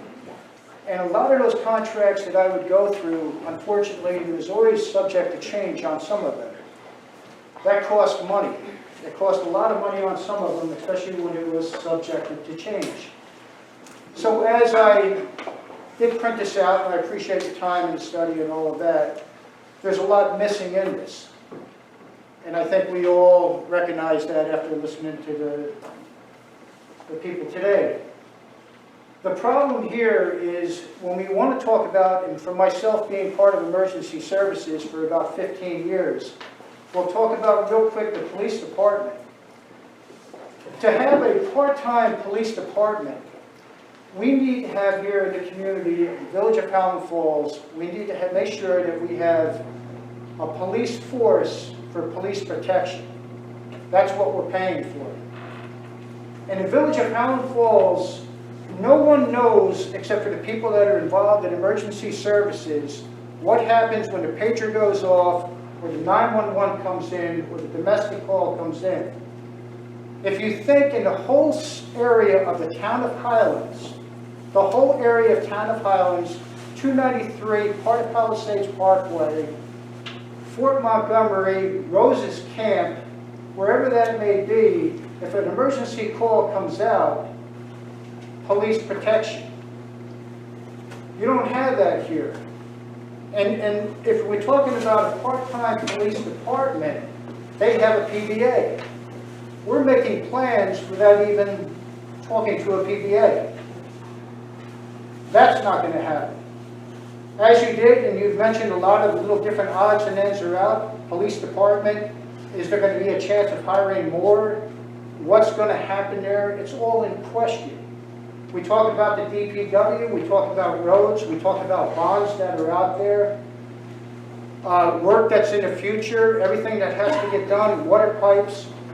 We have, and unfortunately, I don't think personally myself, my opinion, the Fort Montgomery residents, I think this is very unfair to them, that they have no say at all of what's going on up here. Is there a question that I can answer? I'll be on 1 second. There is. So it's going to take 3 minutes. So I know, I'm not on 3 minutes yet. I know my time. The other part is, just to lay this out real quick. Again, I appreciate the study here. You do have the numbers in the end. I don't know, you have them on a basic study. That's all this is. It's not a factual study. it's factual. It's not a factual study because what is the cost of the building if they propose they need a building? It's not in here. It's not a factual study. It's a factual study for an interim dissolution. It's not a factual study for a homeowner that lives in the village We of can agree to Howland. Let me disagree. finish. I'm not here to argue. Include your question It's not a before- factual study for somebody that's a homeowner in the village of Howland Falls and that pays taxes. For me, here comes my question for you. Do you think, for myself, making a vote with 70% of the facts here, 70%, and 30% of not knowing exactly what more may be added into this, do you think that's a good choice to make a vote on that? Unfortunately, you don't have any choice other than what the information you have. The governor created a situation. I'm just asking you, do you think that for a voter, that's a good choice to go in and make a vote on something that we only really have 70% of the factual part of a study, and the other 30% is in question of what the departments may need to make this work. So after you, we're talking about dissolution of our village. We're talking about getting rid of dissolution. Let me answer your Let me question. finish, No, let me sir. finish. It's all Let me- over with. Sir, It's sir. all over with after dissolution, We have and to. we're expected to make. Sir, I'm gonna say one more time before I start raising my voice. I'll raise my voice. Okay. You can We raise have yours 3 right minutes. now. Don't talk to me like that. No. We have 3 Don't minutes. tell me We have you're a whole gonna raise your room voice back at me, to go. I'll raise mine right back at you. Sir, we asked for report at the beginning. Okay. We asked for questions. You're Go ahead. pontificating. You want a soapbox, we can talk outside. We're going to answer the question you got ahead. I have said it often and on, and those people that asked, Jerry mentioned the same thing. Is the law flawed? Do I believe personally that people should have to vote without having a full final plan? My answer is no. The best thing you can do is have an interim plan to go in the voting booth having some information. I You appreciate have it. additional questions? I have additional questions. The vote has to happen November 8th. We have no choice. We did an interim dissolution plan. There are always going to be additional questions. The problem is the town doesn't have to adopt a plan. The town doesn't have to follow a plan. Should you vote to dissolve, then you have to have a final dissolution plan. Will that have all the answers? Probably not. Will the town get bound by it? Absolutely not. That's a flaw in the process. If it was a perfect process. Unfortunately, the part is you're putting the cart way before the horse. I'm not putting any part. That's the law. I know you're not, sir, and I appreciate what you did here. Okay? Thank you. Now, interestingly enough, Dr. Benjamin gave a presentation. It was baited a little bit about the question I used with the term flaws in the laws. Well, the law is flawed. He said something correct. All laws are flawed. We have to go within the rules that are given for us. You're having a vote, regardless of whether or not you had an interim study. You have to vote November 8th. Whether you choose to vote is up to you. Whether anyone here chooses to vote for or against dissolution is up to them. Everybody makes their own decision on that day. You go with the best information that you have. You make your informed decision. After that, we see what happens on November 9th. If you go towards dissolution, more data, more analysis, 180 days versus 60, we'll go in. At that point, the PBAs can be involved in some discussions. The town and the village can work together more, determine what resources we need. Do we need more facilities? You have to further develop analysis. At that point, you all have a decision whether or not you want to petition for a second vote. If you don't, you dissolve on the date that's in the plan. Now, the reason why I have to share that Kathy and I used December 31st, 2023 instead of 22 is purely your time frame of when that petition time runs out. That petition time will run out in September of next year. If you use December 31st, 22, you leave yourselves only 4 months to answer the questions this gentleman had as to the facilities, the PBA, the agreements, the personnel, the hiring, and the closing down.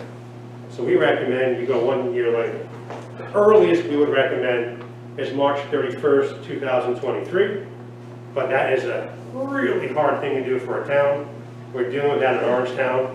So I would agree and support and suggest that should you choose to dissolve, you do it at the end of a town fiscal year, which would be 23, which gives you even more time to be able to answer questions that the gentleman has.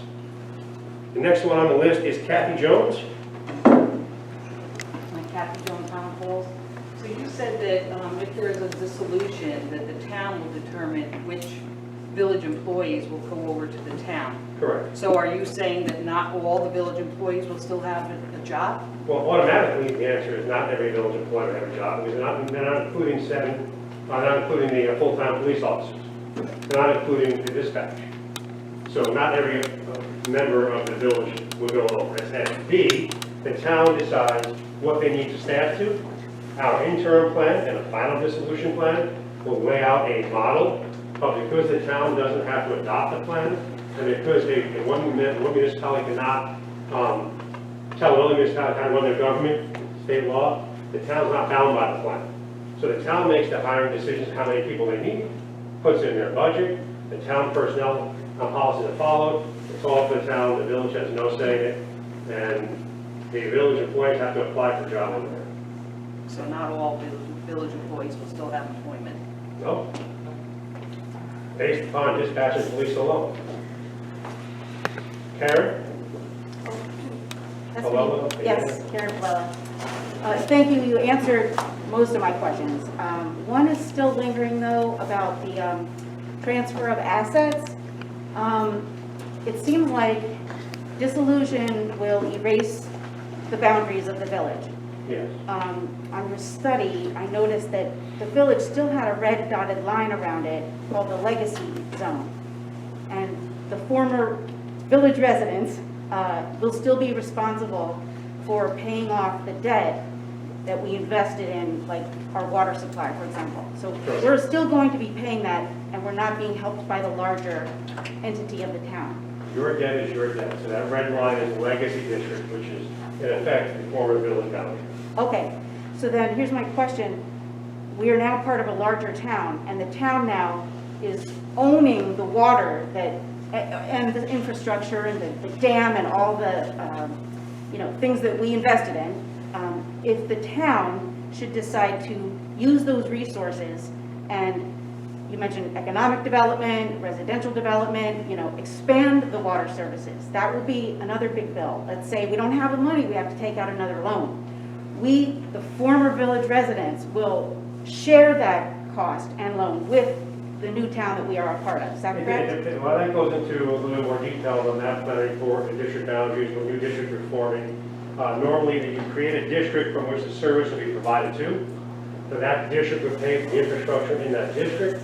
Now, you get a permitted capacity for water draw out of your water supply. So when you get to that limit, you're done without getting a permit or additional improvements. If you have to make additional improvements above and beyond, that gets shared by the district as a whole. Now, the town will be the one deciding how that gets shared between the districts. Right. Unless you do a district consolidation, not to be confused with village and town consolidation. If you have 1, 2, 3, 4 districts of water districts, you can consolidate them all to one consolidated district and you're all paying the same amount. And you do get an LGE grant to do the map plan report, pay for the legal, and pay for any other circular linkages amongst them for backup. And for water districts, the one town will count $800,000. So similarly, the assets, you mentioned the town vehicles and stuff. Yeah. If village sells them off to help pay down the debt, the town has to incur a large expense to buy more. We That's all town share law. that. That's town law. Pardon me? So if the village sells all police equipment, and the town has to buy new police equipment, Right. that cost is townwide. Including the former village residents. There's no, Right. everything. Right. Okay, thank you for answering my question. And that's all built into your fiscal by Kathy. Thank you. Antonio? Yeah, hi, I'm Antonio Palella. I live in Helm Falls. He answered most of my questions, and Karen I asked most of the questions also. So I just have one more item. I noticed a line item in their report online, and it was about the village water supply, and specifically about the assessment for the reservoir Bog Meadow was about $1.8 million approximately. And I also noticed that just 5 houses around Crystal Lake in the township was also about $1.8 million. So I was just wondering, will there be an effort to more accurately assess the value of Bog Meadow before the vote? No, Okay. So we'll not just, before the vote. If you vote to dissolve, we would recommend as part of the dissolution planning process that the village have an actual appraisal on all village assets that will be used in that final dissolution plan on the asset liability sheet. thank you. Catherine? Yes. In any of the post-dissolution studies that you've done, vote, have you factored in, or have any of the villages factored in, early retirement incentives for people who are close to retirement, so that they could retain their medical health benefits and their pensions as they are? We haven't factored in. Some have looked at the concept of doing an actuarial assessment in the transition period between the end of the adoption of the plan and the final dissolution. Then they can do their decision on that actuarial assessment as to what's cheaper for a village and make an offer. But we have not included that in our analysis. But it's a possibility. Sure. there's no reason why, should you vote to dissolve, and should you go through the 180 days, and should you adopt and accept and finalize the plan, and then the 45-day window is over, then you begin your transition, you're eligible for that Craig reorganization implementation grant up to $50,000. Some of that can be used for the audit, some can be used for appraisals, and some can be used for an actuarial assessment of the health benefits of retirees, and offers can be made. Thank you. I think this says Suzanne, 14, I guess you. Forgive my ignorance, I don't follow a lot of details when it comes to contracts in the town. I understand that a lot of what motivates votes is fear, understandably so, the fear of the unknown. My question goes clear back to the beginning of your talk about, you spoke with, I believe you said you spoke with town board members, and you made the assumption that they're not going to hire any full-time policemen, and that's a given, that's firm? Yep, our confirmation with the town board and the police chief is we're not having full-time police officers in the new model. I find that hard to believe, but that's what you're told. So I find it hard to believe that a town-wide department would not, for 5,000 people, want at least 1 or 2 full-time officers. That being said, But that can be subject to change, as the gentleman I said. see that, I understand it. Then my question is, if everybody's part-time, are these part-time officers getting retirement and benefits even as part-time officers? So they're all working for just salary? Kat said, As part-time public employees, they would be eligible to participate in the New York State retirement system, police officers, but they would not be eligible for health benefits. So how does a young person work 2 or 3 different police departments part-time and expect to have medical benefits? They don't. So why would they want to work here? again, those are all good questions. I don't understand why any young person would want to work for this department if they're not getting any benefits. Why Suzanne, would they right want to be now the town is fully staffed and they're adding more positions for part-time officers. It's a good question to have. They have to make a decision, they're going to continue. What we said, and exactly what the gentleman said, subject to change, is as of the writing of the interim report, the conversation with the police chief and the town is that they're envisioning running the combined force the same way they're running the force outside the village. Now, can that change? Of course. If that changes, then there are full-time opportunities, and current officers may have that opportunity to have those full-time positions. And the savings would go down. But we built the model based upon the conversation with the town board. The process is not perfect. I said that on day 1 back in September. I was, Jerry Benjamin was called, it's been right. The process is not proper. Plain and simple. The gentleman said, how can he vote with 70% information? 70% is better than no information, but you're not locked in. It's not a final dissolution plan. That's a question you got to take into your voting to There's address a to. 2-year time period here for adjustments and changes and policies to be made. So that if somebody has a part-time job here and they see that they've got something better 20 miles from here, and they can see what's happening, they have time to make their move. Your 3 minutes is almost up as well, but yes, and that was an FAQ question. If you go to our website, FAQs, there was a question, and they'll probably up on this Friday, as to whether or not we've done an analysis of all the dissolution plans ever to happen, to see what has happened with staff between the date of the adoption of the plan and the dissolution. The answer is no, that's not part of my scope, look at every plan that's ever happened. But the question that they're trying to get at, in my mind, is, does staff step? What happens in that time period? So, should you vote to dissolve, we recommend that the village and town, or village and surrounding communities, create an intermunicipal agreement that should your staff leave, you cannot replace them, that somebody else will provide that service for a cost until you're no longer a village. See, this board is required to govern the village through the date of dissolution. And if your village employees are leaving for more substantial jobs, or ones that are going to be there more than a year, you have to still provide services. The date of dissolution is not the date of the vote. No. Okay. The date of the vote is really just beginning the process, or second step. And it could be 2 years off. It could be if you vote November 8th, the next 180 days will be a final plan. In that plan will be a date of dissolution. Okay. That date, whoever's doing that plan will discuss with the village to give you enough time to actually do the dissolution. The challenge that many communities have is they rush the process and then leave themselves only 4 months to dissolve. And that's not fair to the employees or the town when they have to take over all the services that they won't be renting.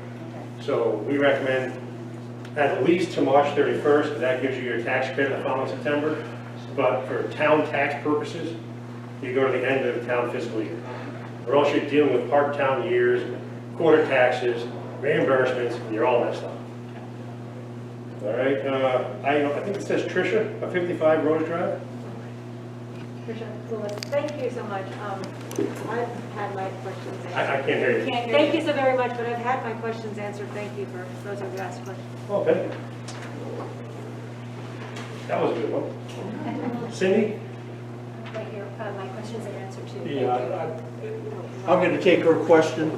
Cindy, do you see the floor to Mr. Jim? I do. So at any rate, I'm Jim Modlin, I'm on the town board, I think a lot of you know that. Just a clarification, there was not a discussion with the town board about part-time versus full-time.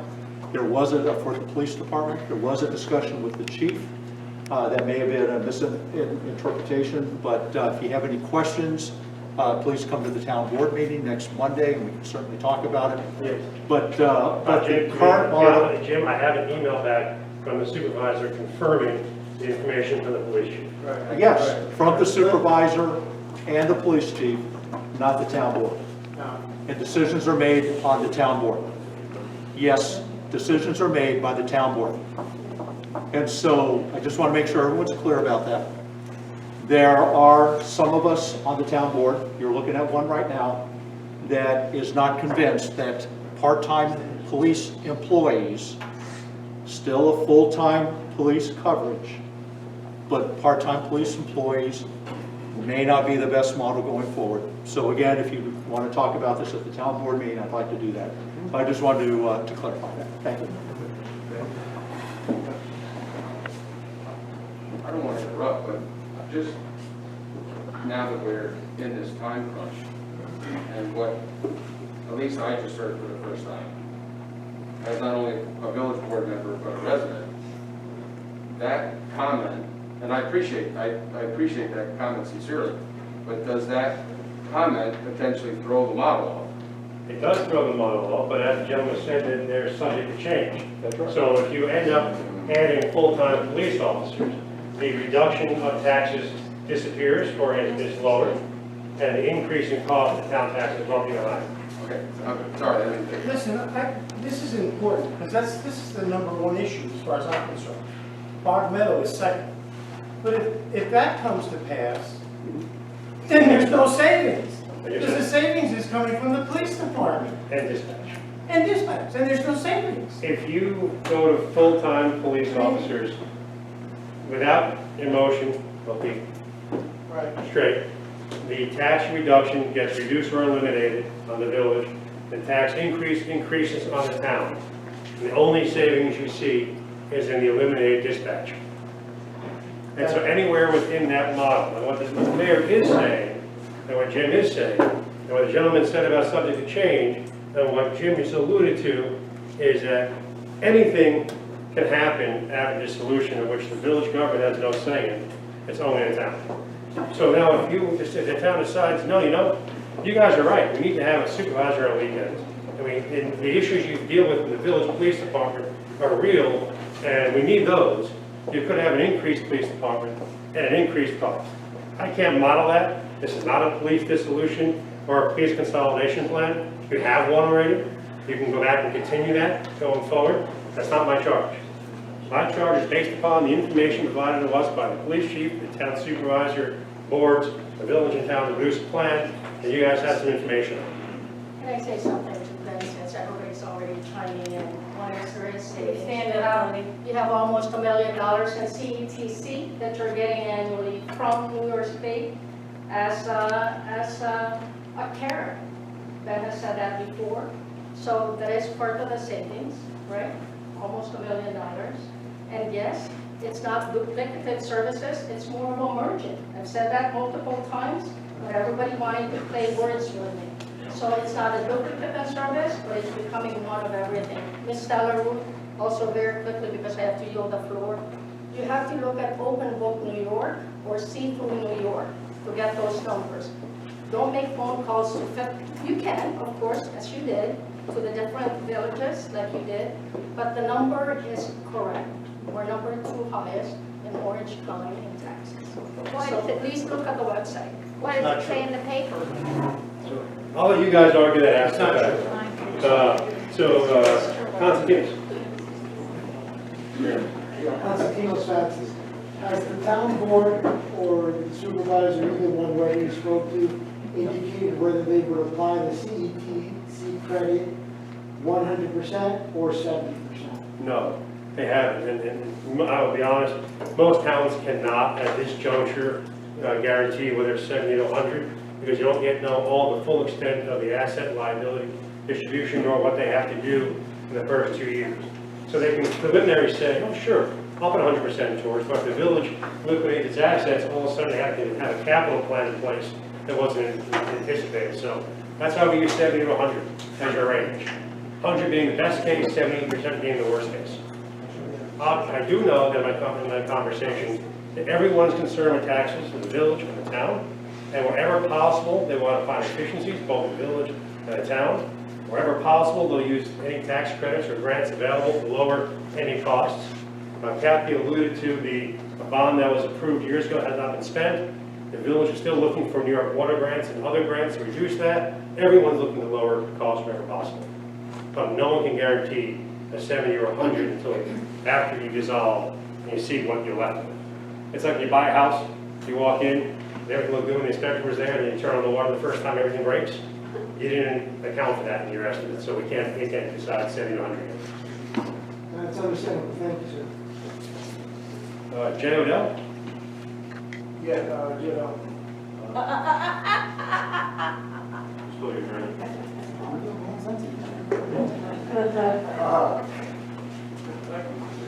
Thank you, Stan. I didn't know what you were on about, but thank you. In the sale of assets, did you say the town would have first choice as to what they needed or what they didn't need? Not first choice. The town can, in a dissolution process, we've often asked the towns to review what the village has today, and if there is equipment or vehicles that they would need to provide the services, that they can negotiate it before the village goes on auction. Incidentally, we also take the village list of equipment and share with other villages local to do a little one-on-one before it was off the auction, in case somebody else needs something. So they have the ability to negotiate. The village can take that negotiation or go off to the market and see if they get a better rate. Lori? Yes. Could you just circle back a little bit? You had one slide up there when Kathleen was presenting, and it was listing the village assets, it was the properties. And you said that there was certain ones on the bottom that would automatically be transferred to the town. Could you go back to that and just talk a little bit more about that? Because I don't think everybody understands what that means. Parkland is parkland. The town will have parkland. If the town wants to sell that, or the village wants to sell parkland before transfer, you have to go through a legislative process in the Assembly and the Senate for alienation of parkland and purchase of equal parkland somewhere else. So in dissolution plans, we transfer as a right parks from a village to a town. That's why the bottom ones are there. The ones up top is preliminarily in interim reports and in many of the final dissolution plans, villages try to sell their assets to reduce the debt of the legacy districts. The village has 4 buildings here, the DPW facilities, the village hall, the senior center, that should they want to, they can try to sell in the open market. South Nyack's doing it right now. After the plan was adopted, they got appraisals, and they're trying to sell their village hall and DPW and take that money to pay down their future debt. And the term future debt, as Kathy went through, is any liabilities you have outstanding today plus the future healthcare costs. So we cannot give you a guarantee of what that is because we can't get paid. I don't know lifespan of everybody.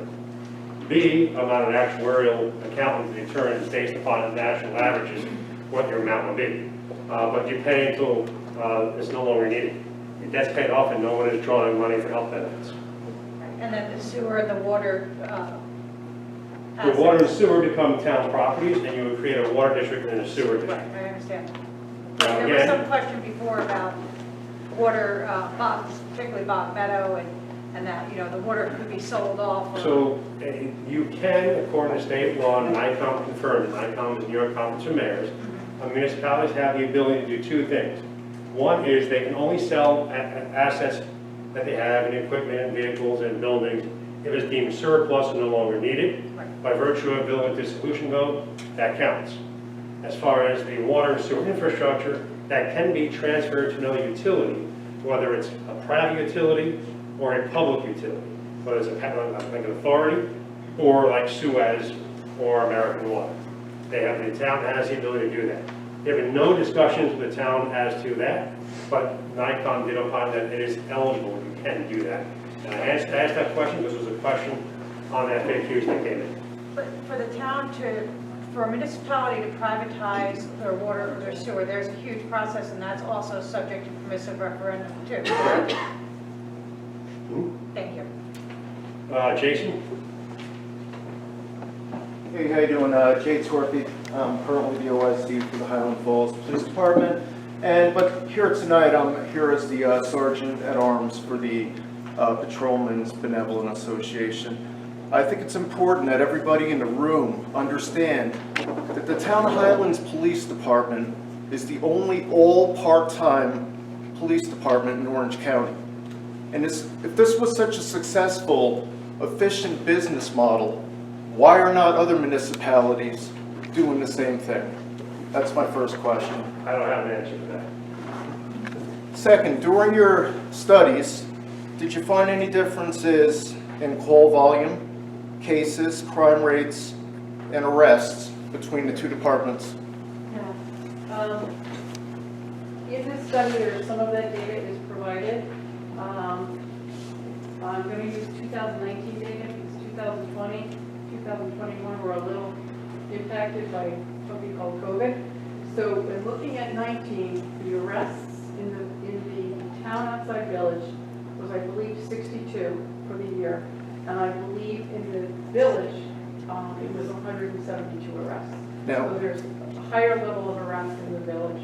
Were there most of their arrests, were they traffic arrests? Yeah. So, the town was traffic. correct. Town was traffic. Town police. Okay. Also, I'd like everybody to know that the part-time rate in the town is currently higher than the part-time rate for police officers in the village. I think that's important to point out. So, I'm sorry? They make a higher pay rate. So, with having a heavier call volume, more significant types of investigation, how could it be conceivable that the same level of services could be delivered with no detectives, less officers, and limited supervision? And again, those are good questions to have. Again, this is not a police consolidation study. Should you vote down dissolution, you may want to revisit that another time. The conversations we have with the police chief and the supervisor is what led to the model we have here. As your colleague said, it's subject to change.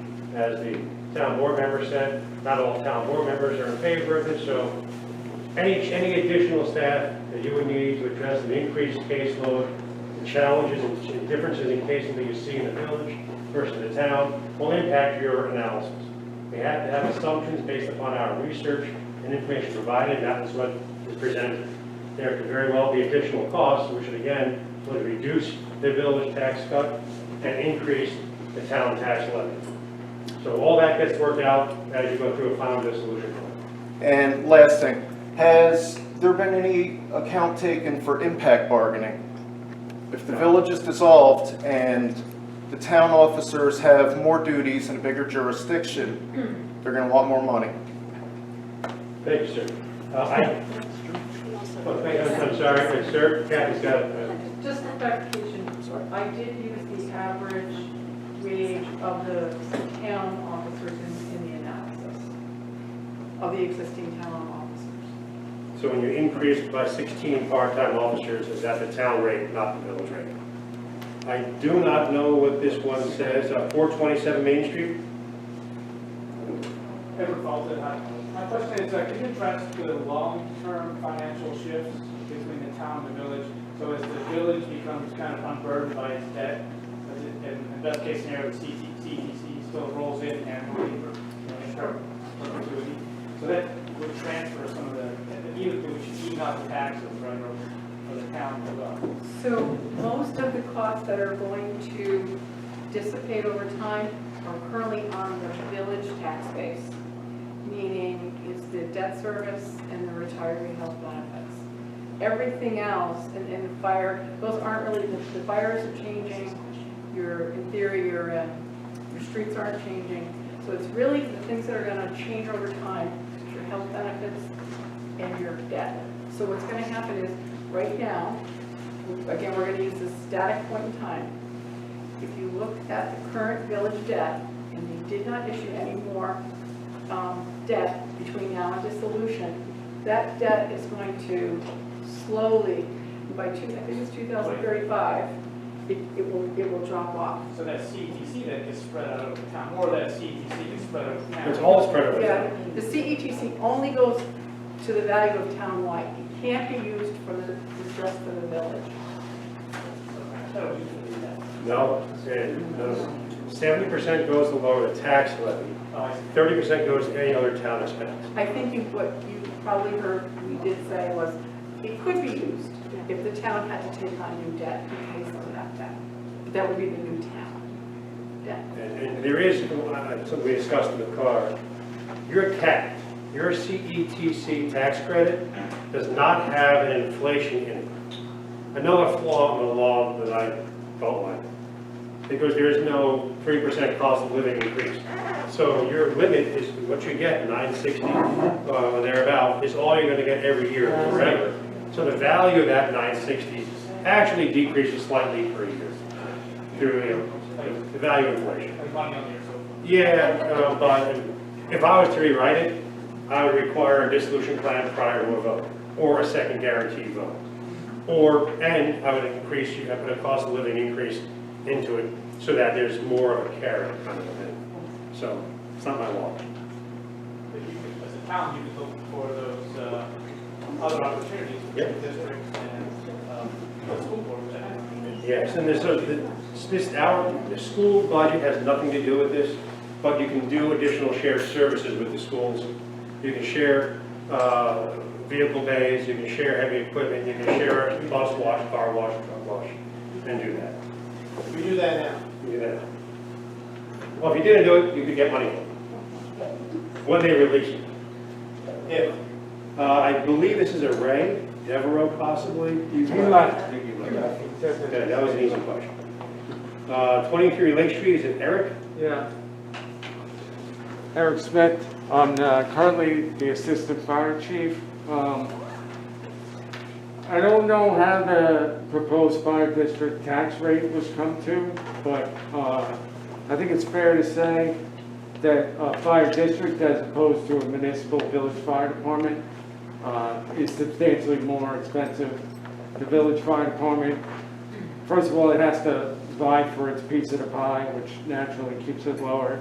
And the village fire department benefits greatly from economies of scale. For instance, we use the village mechanic, fuel, insurance, all those things keep us pretty low. Village residents honestly get a real bargain for fire protection. And I would agree with dissolution that a district would be the best model. It allows the public still to have some oversight of fire services instead of a direct contract to the non-for-profit. And you're still limited by the tax increases per year in the fire district. But, I mean, my thought is, and you can look, I mean, there's a fire district in this town already. I mean, it's easy to say that the cost would be 3 times as much easily if we did that, if we just look at what fire districts cost. So I think that's important to note. It was not discussed, but there is a length of service awards program for the volunteers. I mean, that, in essence, earning credit for that ends. That program ends, but it still needs to be funded to pay the legacy cost for that. And Kathy accounted for that. And I did assume that in the cost base for the new fire district. right, but we would still have to do a referendum to get that funded. That would not be automatic. It's a whole process. And it's an essential thing for recruitment and retention. You may not need a referendum for that. We have to get another opinion of the state controller's office. They've held the last decade that when it comes to referendums for the creation of a fire district, water district, sewer district, and other parts of those districts, by virtue of voting for dissolution. I know that outside of a dissolution, you need a referendum for the LoSAP. But OSC has opined in the past that by voting for dissolution, you do not need second votes or second referendums for any of the new district formation or the piece of the building. So we have to check with OSC should you go forward, or whether or not they're going to require it. Right.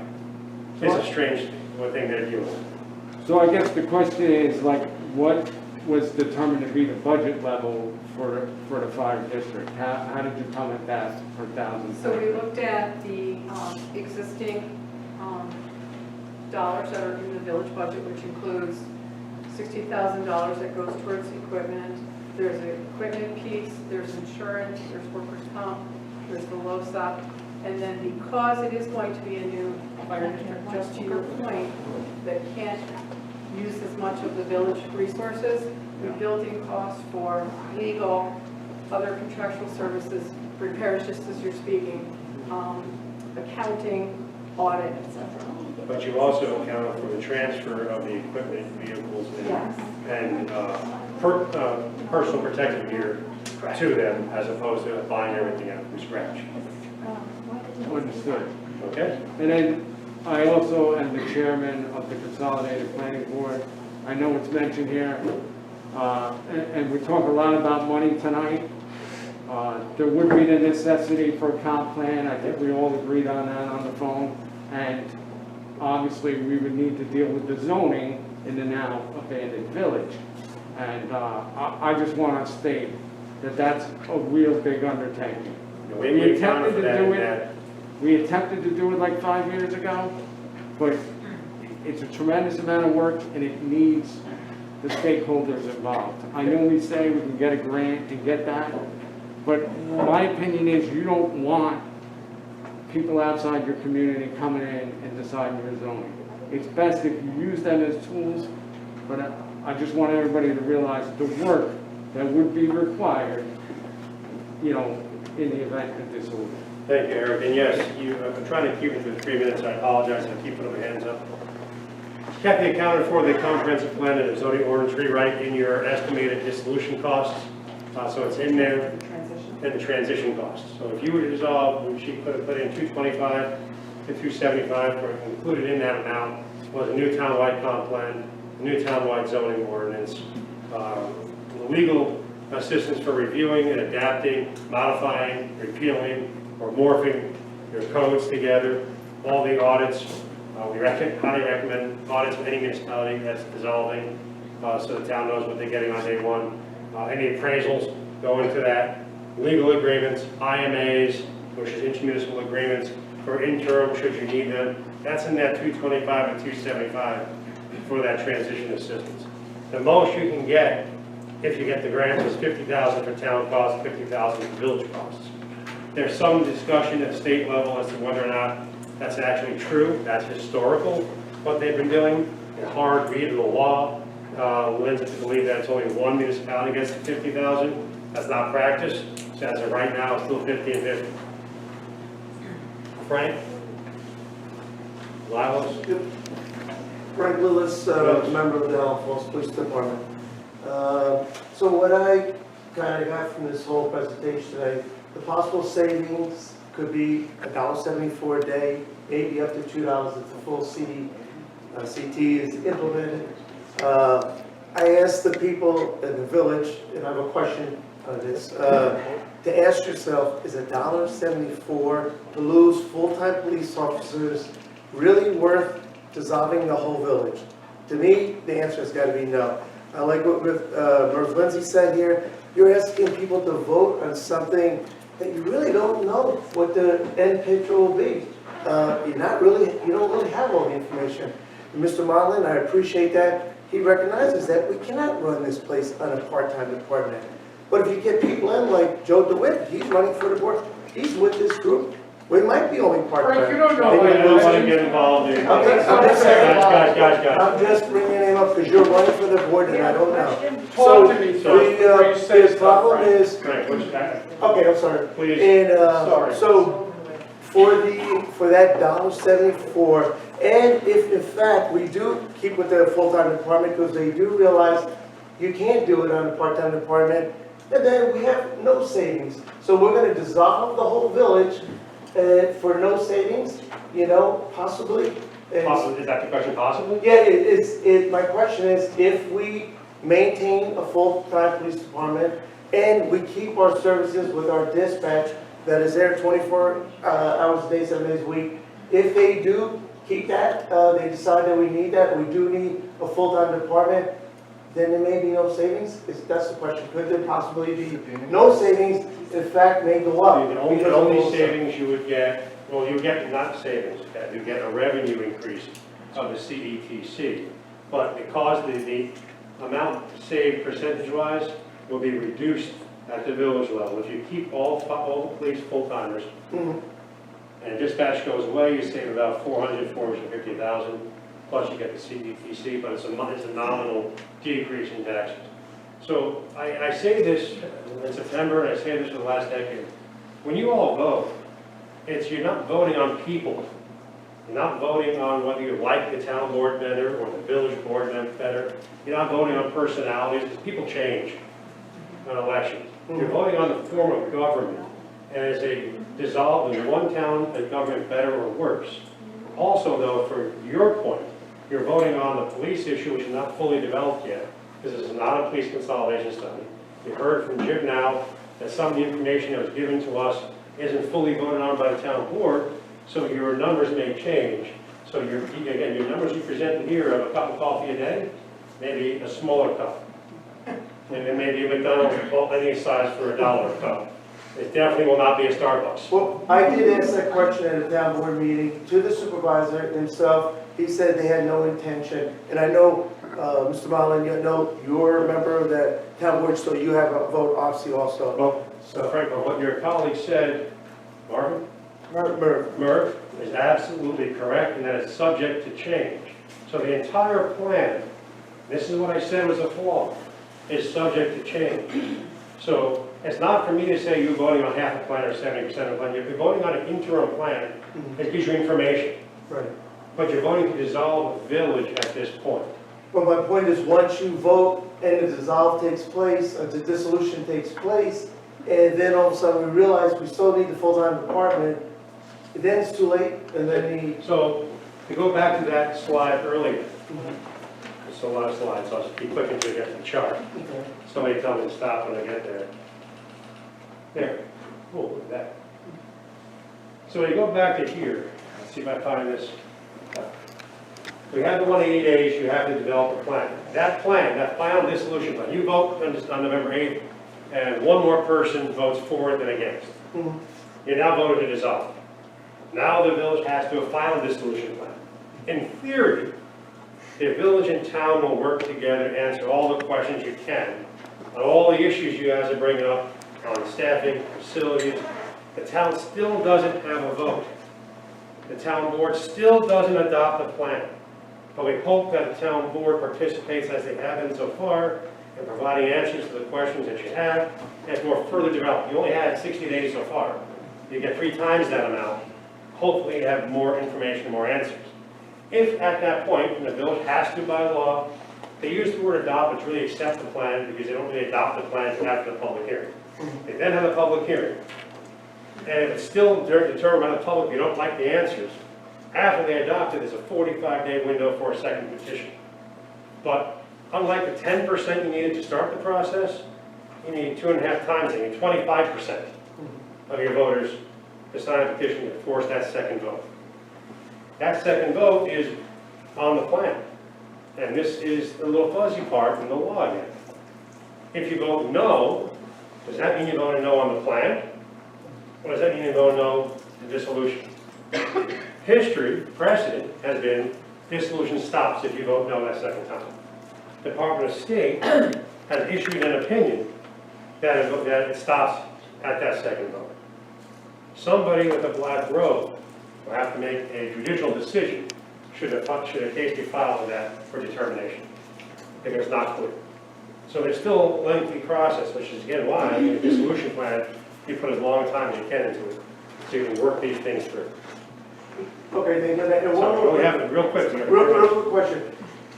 If the village was dissolved, is it possible for another, someone else to come in like they did in over Monroe, like the village Yes. of Palm Tree? Is it possible for like, I'll just say this is a community, if they came in, could they now create a new village? 500 people is all it takes. Thank you. 500 people and a referendum that has, or a petition that has 51% of the assessed value in that area from which 500 people live. So they can have. Fort Montgomery can create a village if they want. Thank you. And again, that can be dissolved, but no village created past 2010 can get a CETC tax credit upon dissolution. You cannot create a village to dissolve it. To get $1 million. Gotcha. That would be a hell of a scam, huh? Yeah, thank you for your presentation. We did have a village that only lived for 6 years, hence the law change. Say it again? We had a village who only lived for 6 years, Really? Mastic Beach, which is why now you can't get it, you cannot get CETC if you were created past a certain date. And yes, you said this question happened in South Nyack. If you dissolve South Nyack, can you reestablish South Nyack minus the college? And the answer is yes. Can you also at that point consolidate with Nyack? The answer was yes. Can you consolidate in the midst of a dissolution? It depends on the dates of the plans you adopt. James, the final question. I think it's me. 31. Yep, you got it. James Ramus. So the first one that I got is the CETC guaranteed money? As I said earlier, it's in state law in perpetuity. Okay, so... It has to be reappropriated annually. Right, so if it's not reappropriated, we're not going to get it, bottom line, right? It has not been, the history of the CETC since creation, 11 years ago, is that it's appropriate. Okay, so I just want to give you a little background too, because we applied and we got federal money, another big entity, just like the state of New York, for improvements to Mountain Avenue. 15 years we've been waiting on it, at least. Just saying. Sir, I have to be unbiased and fair. CETC comes on or about September 15th every year following the date of dissolution in the fiscal year. Okay. So if you dissolve by March 31st, state fiscal year, September 15th you will get your CETC. Great. Only one time in the last 11 years has that been reduced, and that was reduced due to COVID. Okay. They still didn't get the full amount. Okay. They're getting closer. So I guess it would be... So I guess it would be retroactive when they came up with the money the following year? Something like that, I guess? I couldn't hear, I'm sorry, I'm getting older, I can't hear two conversations. So I guess if it was reduced one year, they would make up for it the next? In theory, so when they got, In theory. 80%, they got 15% more the following year, Perfect. the last 5% they didn't get. Perfect, But perfect. it is true, what you said. It has to be appropriated every year, same way that CHIPS is, same way 80 municipalities is. There's no movement afoot that I'm aware of to stop that, but it does have to be reappropriated. So I always say there's never a guarantee. Great, great. So other dissolutions that happened, like you just talked about Nyack, they show reductions in the first few years. But what about 5 years later? Are they still having that reduction? I haven't analyzed them. I think Lisa Parshell, who did an analysis in Rockefeller College, has those numbers. Okay. Most of the time, costs never go down. Okay, great. Long term. Perfect, perfect. Continually have to go up the pace. Yeah, I know, because we want to move fast. So another quick question would be, so we have the roads in the village, or the former village for that matter, and when they need to be repaired, will the Hamlet New District have to pay for their road repairs like we're doing now, or the water or the sewer infrastructure as well? Water and sewer in the sewer or water district are paid for by the water sewer district. Okay. You cannot create a streets district. Perfect. So if all of a sudden a sinkhole happens on Main Street, you probably haven't before, but you have a sinkhole. Yeah. The water part would have to get done. But if you just milling, filling, and repairing, that's townwide. That's a town-wide thing? Great, and then, because I think there was a sidewalk district up there, so we would be, the If it's hamlet would be created. responsible for that, right? If it's created. If it's created, correct. Towns have the ability to create a sidewalk district and a street light district should they want to do so. Okay, and then, let's see, so, in your charts, and I really appreciate all the work you guys put into that. The outstanding in-debt liabilities included, table 3 of your fiscal, input, it was in the summary, but it didn't show the water and sewer numbers in there. They were blank numbers. Now, does that mean, should we dissolve that the town is going to set our rates here in the village, correct? Yes. Perfect, all right.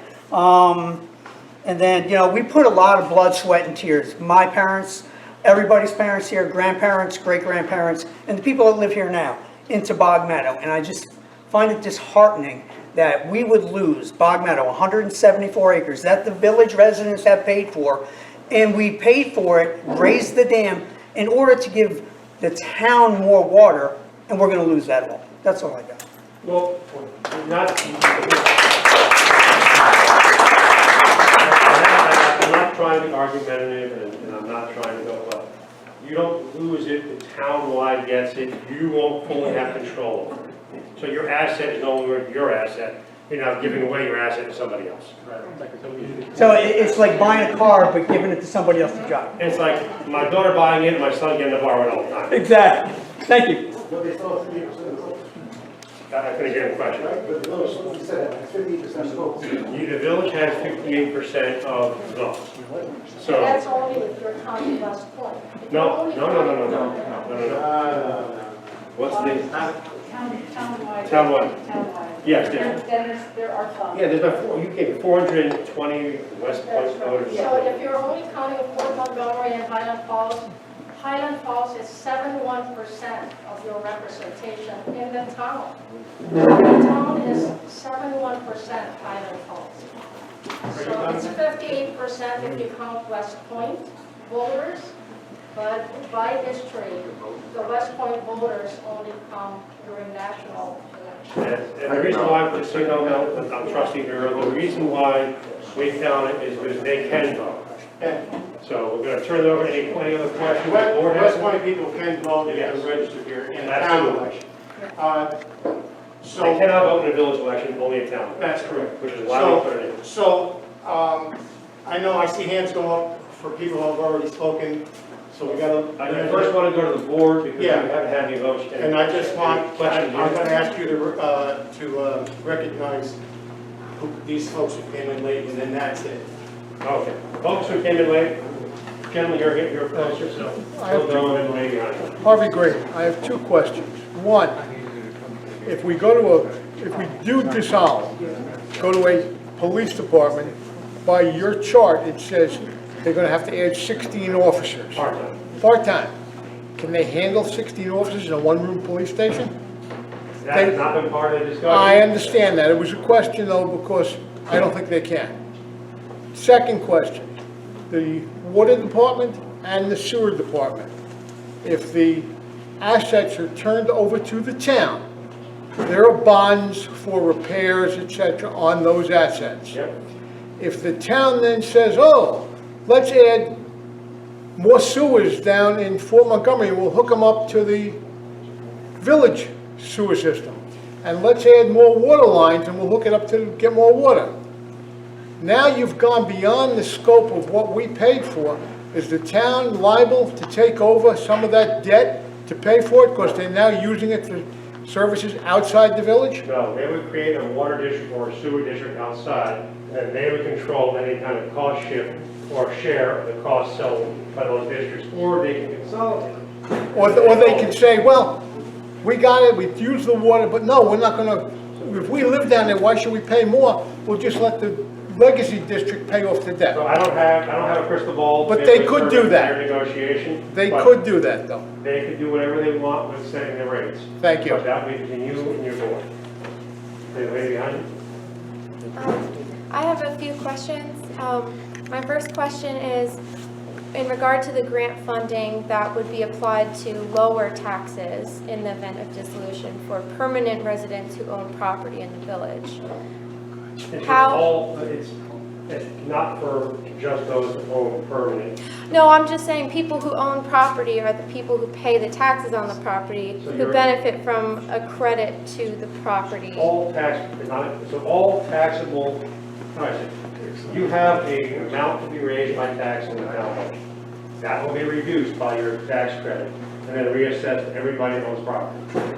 Yeah. No, what my question is first of all, that tax, or that grant money, how long does that benefit me, for example? And the tax credit is in perpetuity as long as it is reappropriated. So as long as New York State has money to subsidize my taxes, I get that benefit. As long as they put it in the budget, correct. Okay. So my second question is if essentially, if we dissolve, we're already town residents. Correct. We're already one community. And West Point is a part of that community. And they do vote on certain matters in the township. So as a voter in the village, my voice as a voter gets smaller, right? Correct. Because I'm now, instead of one in, say, a population of approximately 3,000 people, I'm one person in a population of approximately 12,000 people. Is that correct? Population-wise, yes, voter numbers are lower. But in essence, what you're saying is correct in that your voice, your representative voice by one vote, one person, is lower when you expand the population and number of voters that can vote. Okay. I find that concerning because as someone who's lived here my whole life and grew up here with and experienced the transient population that we uniquely have here, where we have military families coming into our community, we welcome them, and I can't tell you how many friends I've grown close to and then they move away. What I'm getting at is the decisions made in our community have lasting impacts on the people who remain here. So I'm concerned that my voice in the government, in my representation, would be decreased, especially when historically we've had to fight together for our rights. For example, the reason we have a village water system is because as a village, we fought the US government in court to keep that resource and maintain our rights to have water. When the federal government tried to take all of the land in that part of the township and give it to West Point, to form West Point. Your point is noted. That's So- why on your executive summary, we created a pro and con that only you individually can look at and make your own decisions. And for you, when you look at governance, you'll see what your pro and con is. It may be different than you, or you, or you. But your voice is your vote, your choice, and what you're saying is absolutely correct. Okay. Numbers you can discuss, whether they actually come out to vote, you can discuss. The eligibility of a West Point resident to vote is undeniably a legitimate question. It's legitimate that they can vote in town elections. And I They cannot vote in town. They may believe, not, but they yeah. can. Everyone should have the right to vote. I think it's important. I think it's something that, as a country, we're very blessed to all be able to have that ability. I'm just concerned for my representation. That's why I brought it up. And I appreciate you doing this study, answered a lot of questions. Thank you. Thank you. Now I want to turn it over to the village board. So I have two comments and one question. First of all, Ms. Palella, I appreciate your knowledge of what our grandparents and great-grandparents did to obtain Bog Meadow, and what our parents did, and now us, to pay for Bog Meadow, which we will turn over. All rights, all rights. I appreciate you as a young person doing research. Number two, going back to a full, which was said here tonight, that will totally change these numbers. totally change these numbers. Where there won't hardly, little, you talk about if you all use that cup of coffee, it'll be a half a cup of coffee, which the people will have to pay for to lose. My question is this. We know that Governor Cuomo initiated the CET. We know that. He pushed for it, and he got it. Good. But we also know that Governor Cuomo is not there any longer. Correct. And we don't know how the new governor feels. And it was alluded to by Mr. Raymond. I don't know if he's still here, I don't see him, but the state is taking money back.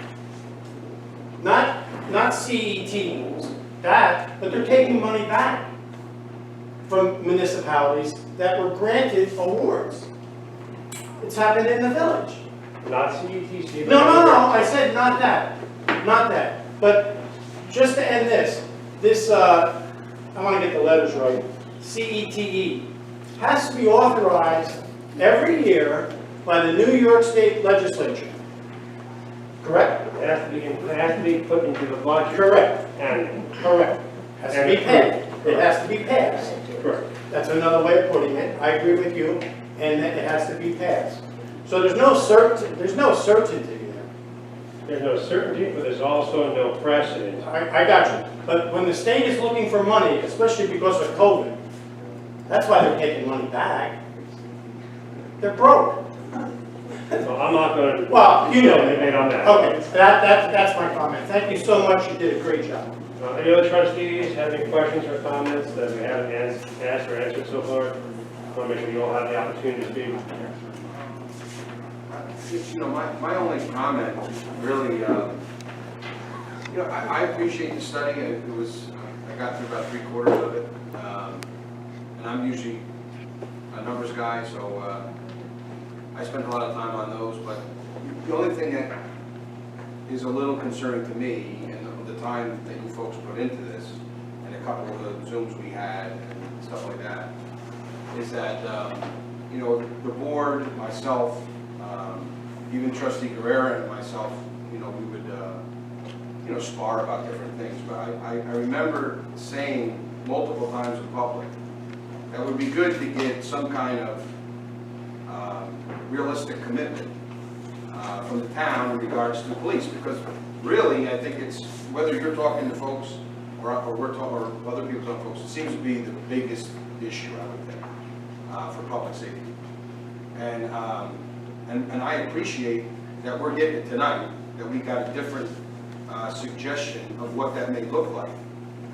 My only fear is that now it's kind of like in the, I don't want to say 12th hour, because we do have a couple weeks before the vote.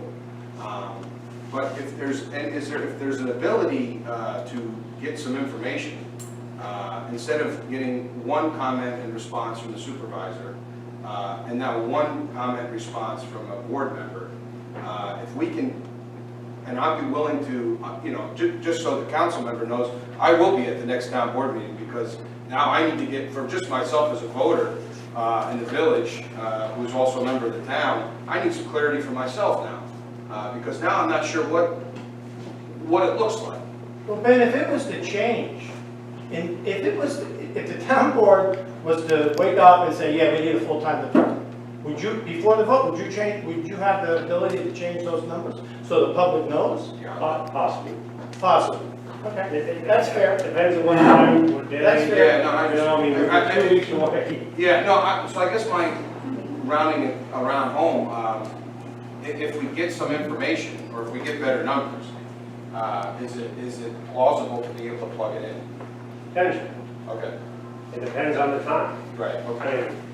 And the whole calculating, Kathy put together. No, I know. A hell of a spreadsheet. I know. If I have numbers, it populates. My point is that for us, you know, we want to be educated voters, right, to the best ability. So tonight it feels like, you know, I kind of got, and I'm not saying that that's what happened, but I kind of got like a little bit of a curveball, because it kind of changed. And it was a change for you folks, as much as it was for me. Honestly, it was a drop kick in the stomach all of a sudden. So now, whether or not we have time to be able to do something now, some additional work, we can talk about it.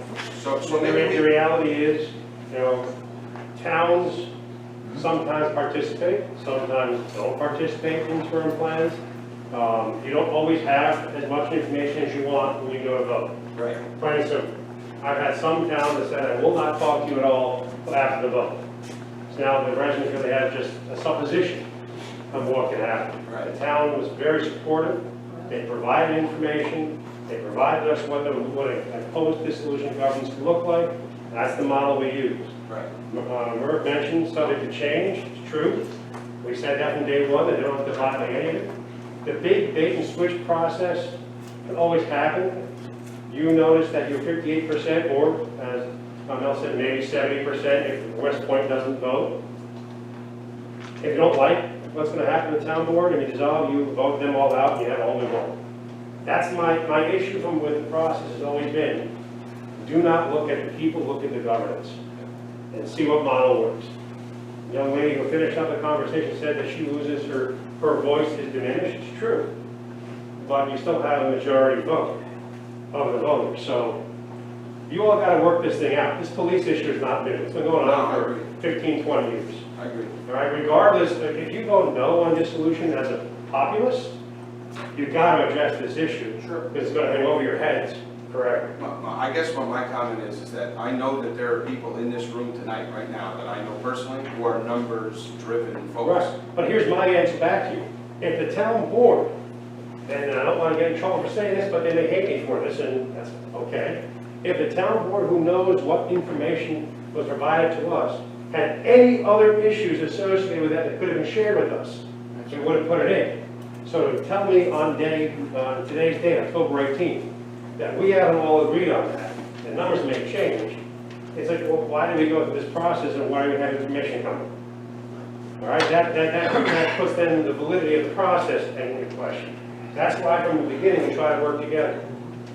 All right, so now we have a situation where I have numbers that was done based upon information provided to us by both the village and town. Yeah, I get it. It shows you a cup of coffee a day. Now I'm told, well, we don't all agree on that yet, we may need more full-time officers. So now you have to understand that the numbers we have in there are high. And the actual potential cost savings are potentially much lower. But that also means the town, their cost goes up tremendously. Okay, we have a lady over here, I'd like to recognize. And then I need to make, everyone can stay. Excuse me.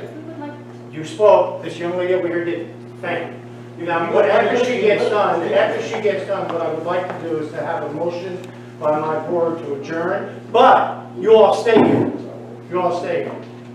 As long as he wants to say, I think Jim wants to rebut what I just said, and then I'm going to answer. Yep, sorry about, go ahead, Maureen, you go first. My question is, I'm Maureen Arias, by the way. Regarding Bog Meadow, I definitely empathize with the people who have lived here their whole lives and their families and their, ancestors. I don't have that. I've lived here 15 years, but I could empathize with whatever that situation is.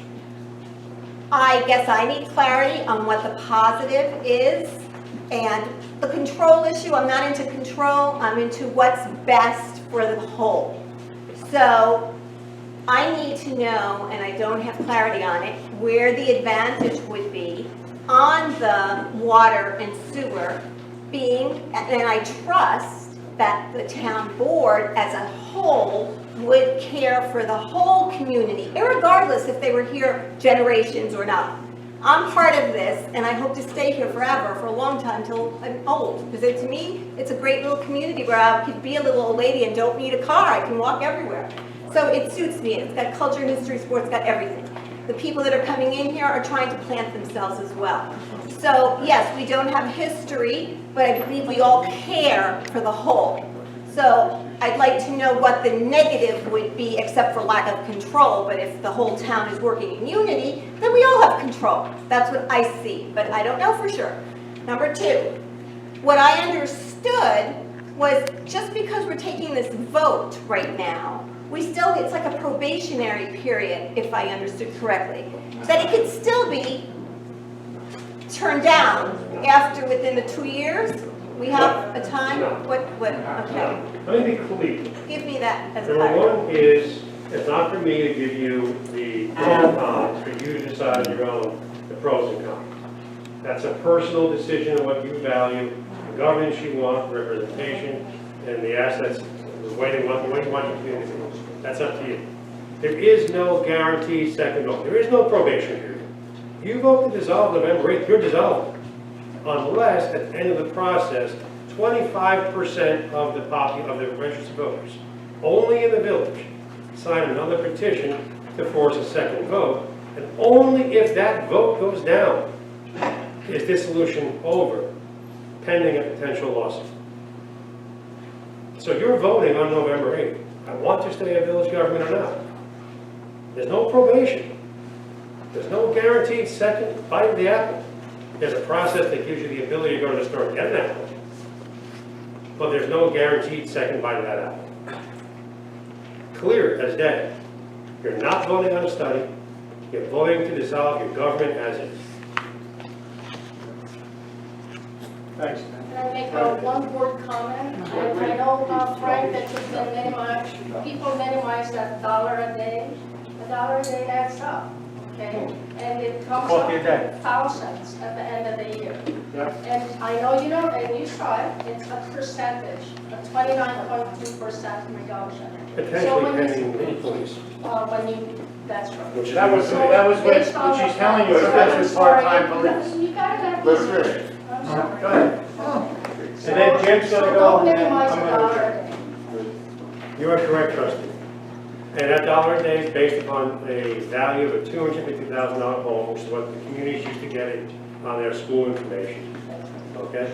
Now, the new information, though, is that $1 a day may not be $1 a day because the town board hasn't fully opined, discussed, and approved. So that $1 a day may be 25 cents, or maybe $2.50. All right, Jim? Yeah, thank you. And I'm going to take this down just so maybe this was muffling what I was saying before. I just want to be very clear to all of you what I said about the police. What was given to Ben and Kathleen was what the town's current model is. The current model is 24-hour, 7-day-a-week police service comprised of part-time police officers. I think you all know that. That's what was given to Ben and Kathleen for the sake of their model. That was provided to them by the police. We met with the police chief. That was provided to you by the police chief and the town supervisor. And it wasn't just the model you have today, it's the proposed model which they would do if the village dissolved. Okay. It was then confirmed with the chief, and then confirmed with the supervisor in writing, so as to know that this is the way that it will look, so we can build a model. We asked, because we need that confirmance, the agreement, so that we can build a model so which we can do the numbers. We all know everything can change. Correct. But that's where, it wasn't just Ben and Kathy saying this is what you have today. No. That's not what I'm saying. That information was provided to you. Okay. And maybe I didn't put this back on. That information was provided to you. This is not, anything about you. What I am saying, speaking for myself, as a member of the town board, I have questions as to whether or not total part-time police, if the village dissolves, I have questions. I'm not representing the board, I'm speaking for myself, as a member of the board. And I have made this public. I have made this public during town board meetings. I've told some of you that are in the audience my opinion about this. And I would want to be part of the group that's going to look at all this. I would want to meet with village police. I would want to meet with town police. I have not run a police department before. I'm not a police officer, but I'm very concerned to make sure that we do the right thing as far as policing is concerned.